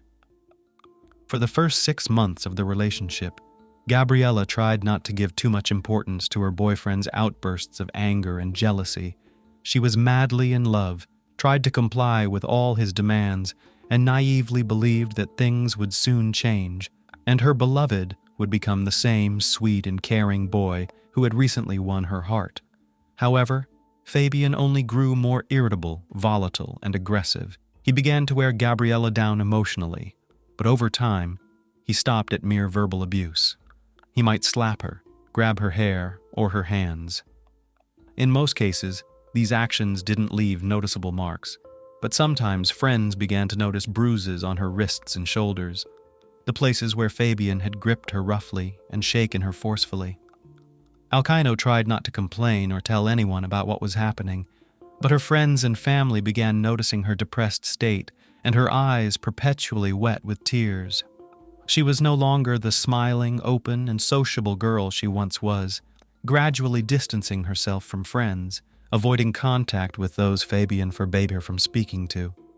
Repeatedly, Gabriella tried talking to her beloved, but to no avail. She also broke off their relationship several times, only to return under Fabian's pressure. This went on for over a year. Breakup, stalking, and threats. In the fall of 2017, Fabian found himself in trouble for attacking a classmate. Although the incident didn't occur at school, it wasn't clear what happened. He was accused of mistreatment and assault, facing possible jail time, but the case was settled out of court. Fabian was still expelled and had to complete his education through homeschooling. After this incident, Gabriella decided to end things with Fabian for good. However, he wasn't pleased. At first, he apologized, promised to change, and asked her to come back. But after her refusal, he began stalking, blackmailing, and threatening her if she didn't resume their relationship. Fabian lurked around Gabriella's school or home, even trying to climb into her room through the window. He called her dozens of times from different numbers, sent texts, voice messages, and social media messages, harassing Gabriella. His messages ranged from tearful apologies to threats, but Gabriella remained resolute in ending the relationship. Sometimes Fabian would disappear for a week or more, giving Gabriella hope he had moved on, but he'd reappear, terrorizing her and refusing to leave her alone. He followed her everywhere, like a shadow, and could show up at the most unexpected places, screaming and causing a scene. Gabriella grew fearful of being alone, always going places with friends or family. After school, she went to her mother's work, and they'd go home together. When she needed to travel, she asked her father or uncle to accompany her. This continued for several months, and Gabriella was exhausted, though she tried not to complain. The beginning of a series of tragic events. At the beginning of 2018, a terrible tragedy struck the Alcaino family when a burglar broke into the home of Federico's second wife and took her life. The children were at school, and Federico was at work, leaving her alone. The perpetrator, a previously convicted neighbor, was caught immediately. Gabriella and her mother did everything they could to support the grieving Federico and help him with the children. This tragedy temporarily distracted Gabriella from thoughts of Fabian, who disappeared during this period. Gabriella also focused on preparing for entrance exams, dreaming of becoming a student at one of the most prestigious universities in Santiago, with aspirations of studying journalism or advertising. However, the tragedy was just the first in a series of heartbreaking events for the Alcaino family. By May 2018, Fabian reappeared, beginning to stalk Gabriella obsessively. She felt unsafe everywhere, as her ex-boyfriend could climb over her home's fence or show up near her at the supermarket or mall. In early June, Gabriella sent her two closest friends screenshots of her messages with Fabian, along with some voice messages where he threatened her, demanding she resume their relationship. Gabriella admitted she feared for herself and her loved ones. However, she didn't tell her family about the stalking and threats to avoid worrying them. The last family celebration. On June 10, 2018, the Alcaino family gathered at grandfather Carlos's house to celebrate his 80th birthday. Sadly, This joyous family event turned out to be the last day of life for Gabriella and her mother, Carolina. The evening seemed happy and uneventful. The house was filled with laughter and music, and the large family enjoyed a big meal together, celebrating Carlos's milestone and wishing him good health and many more years. Gabriella played with her younger brothers and the children of her uncle Rodrigo, though she appeared somewhat troubled and distant. Her uncle decided to talk to her, asking if everything was all right and if anything was bothering her. Gabriella only gave a sad smile, shrugged, and said she was nervous without specifying why. The uncle chose not to press, thinking she'd share when ready, but later regretted this decision deeply. After the party, Federico drove his ex-wife and daughter home. He kissed Gabriella on the forehead, told her he loved her, and assured her she could count on his support in any situation. Then he returned home with his younger children. This was the last time he saw his eldest daughter and his first wife alive. A brutal crime. Around 4 a.m. on June 11th, Fabian, armed with a hunting knife, climbed over the fence of his ex-girlfriend's house. He intended to enter Gabriella's bedroom through the window and attack her, but suddenly the lights went on.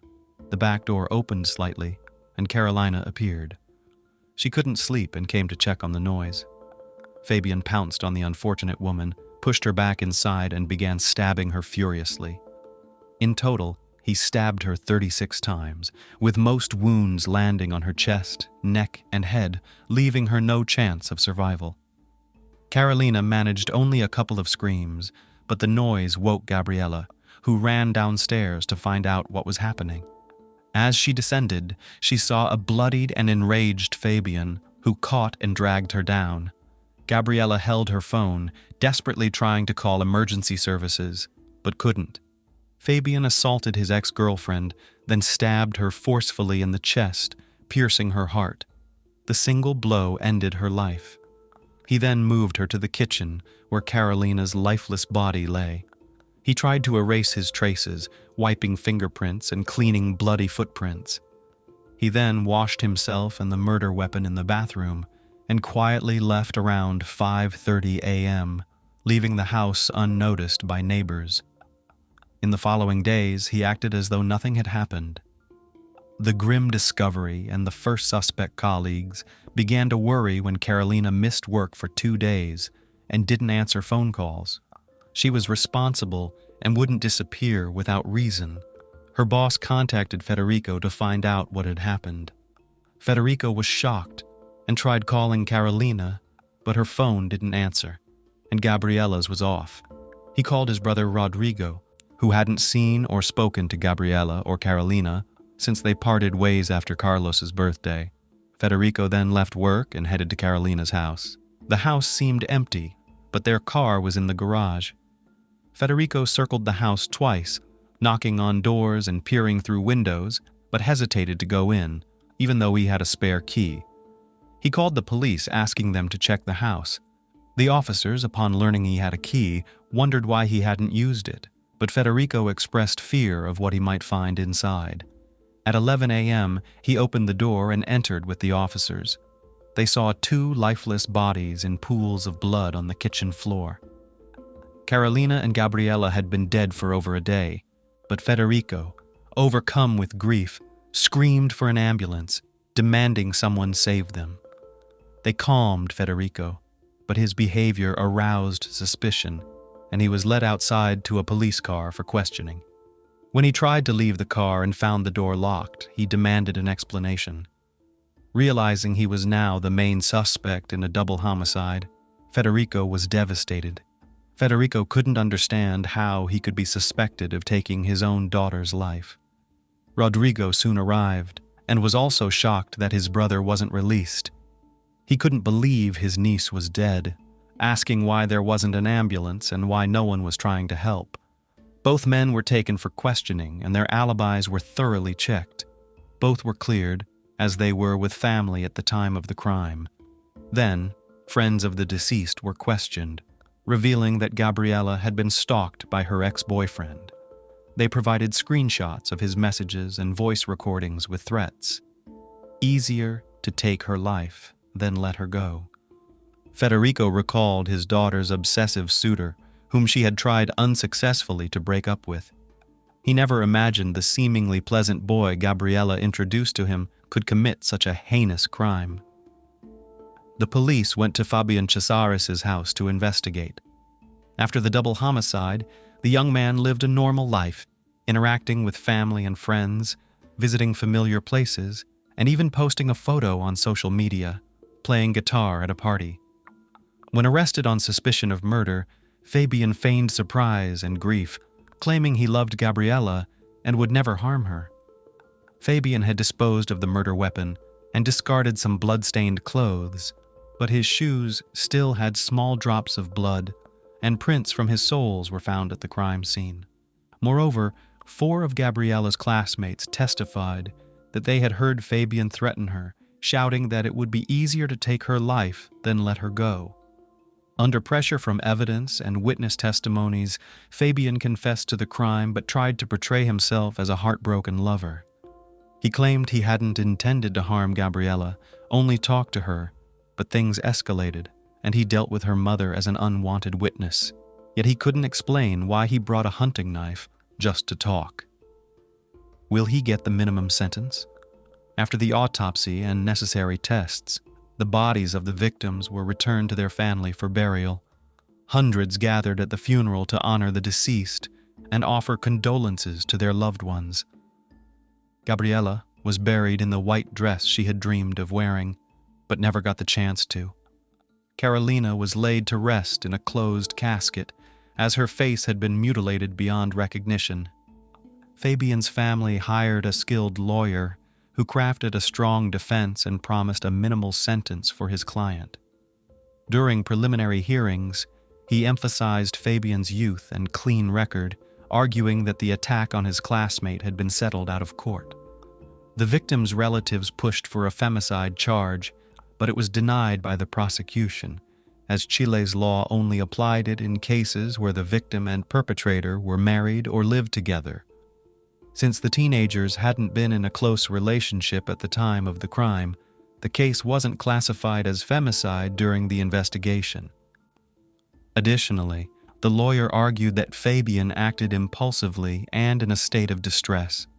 Consequently, he faced a potential 15-year sentence for double homicide and assault.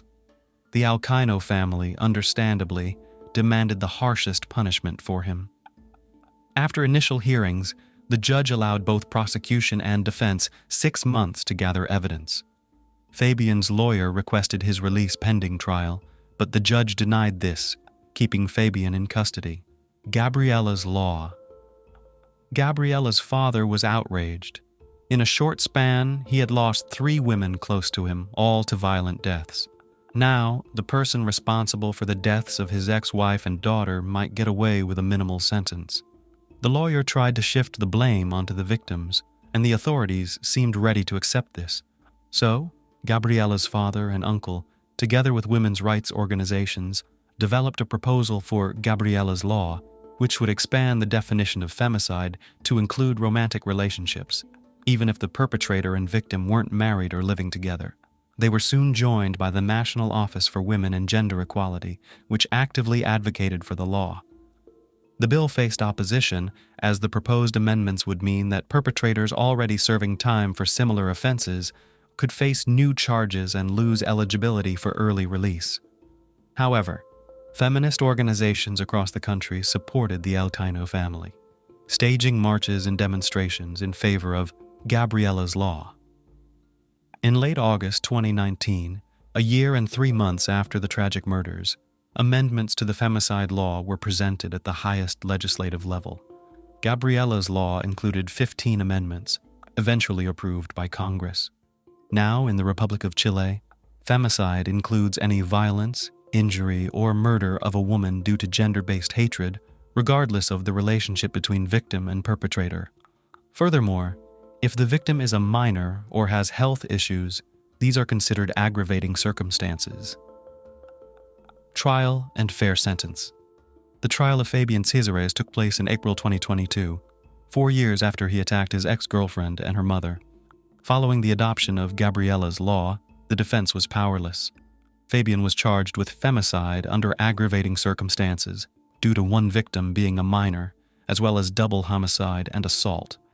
On April 20th, Fabian was sentenced to life imprisonment without the possibility of parole. After the verdict, Federico and Rodrigo addressed the court, thanking the judges for their fair decision. They acknowledged that no sentence could bring back their daughter and niece, but that a life sentence for the perpetrator would protect other women from the same fate as Carolina and Gabriela.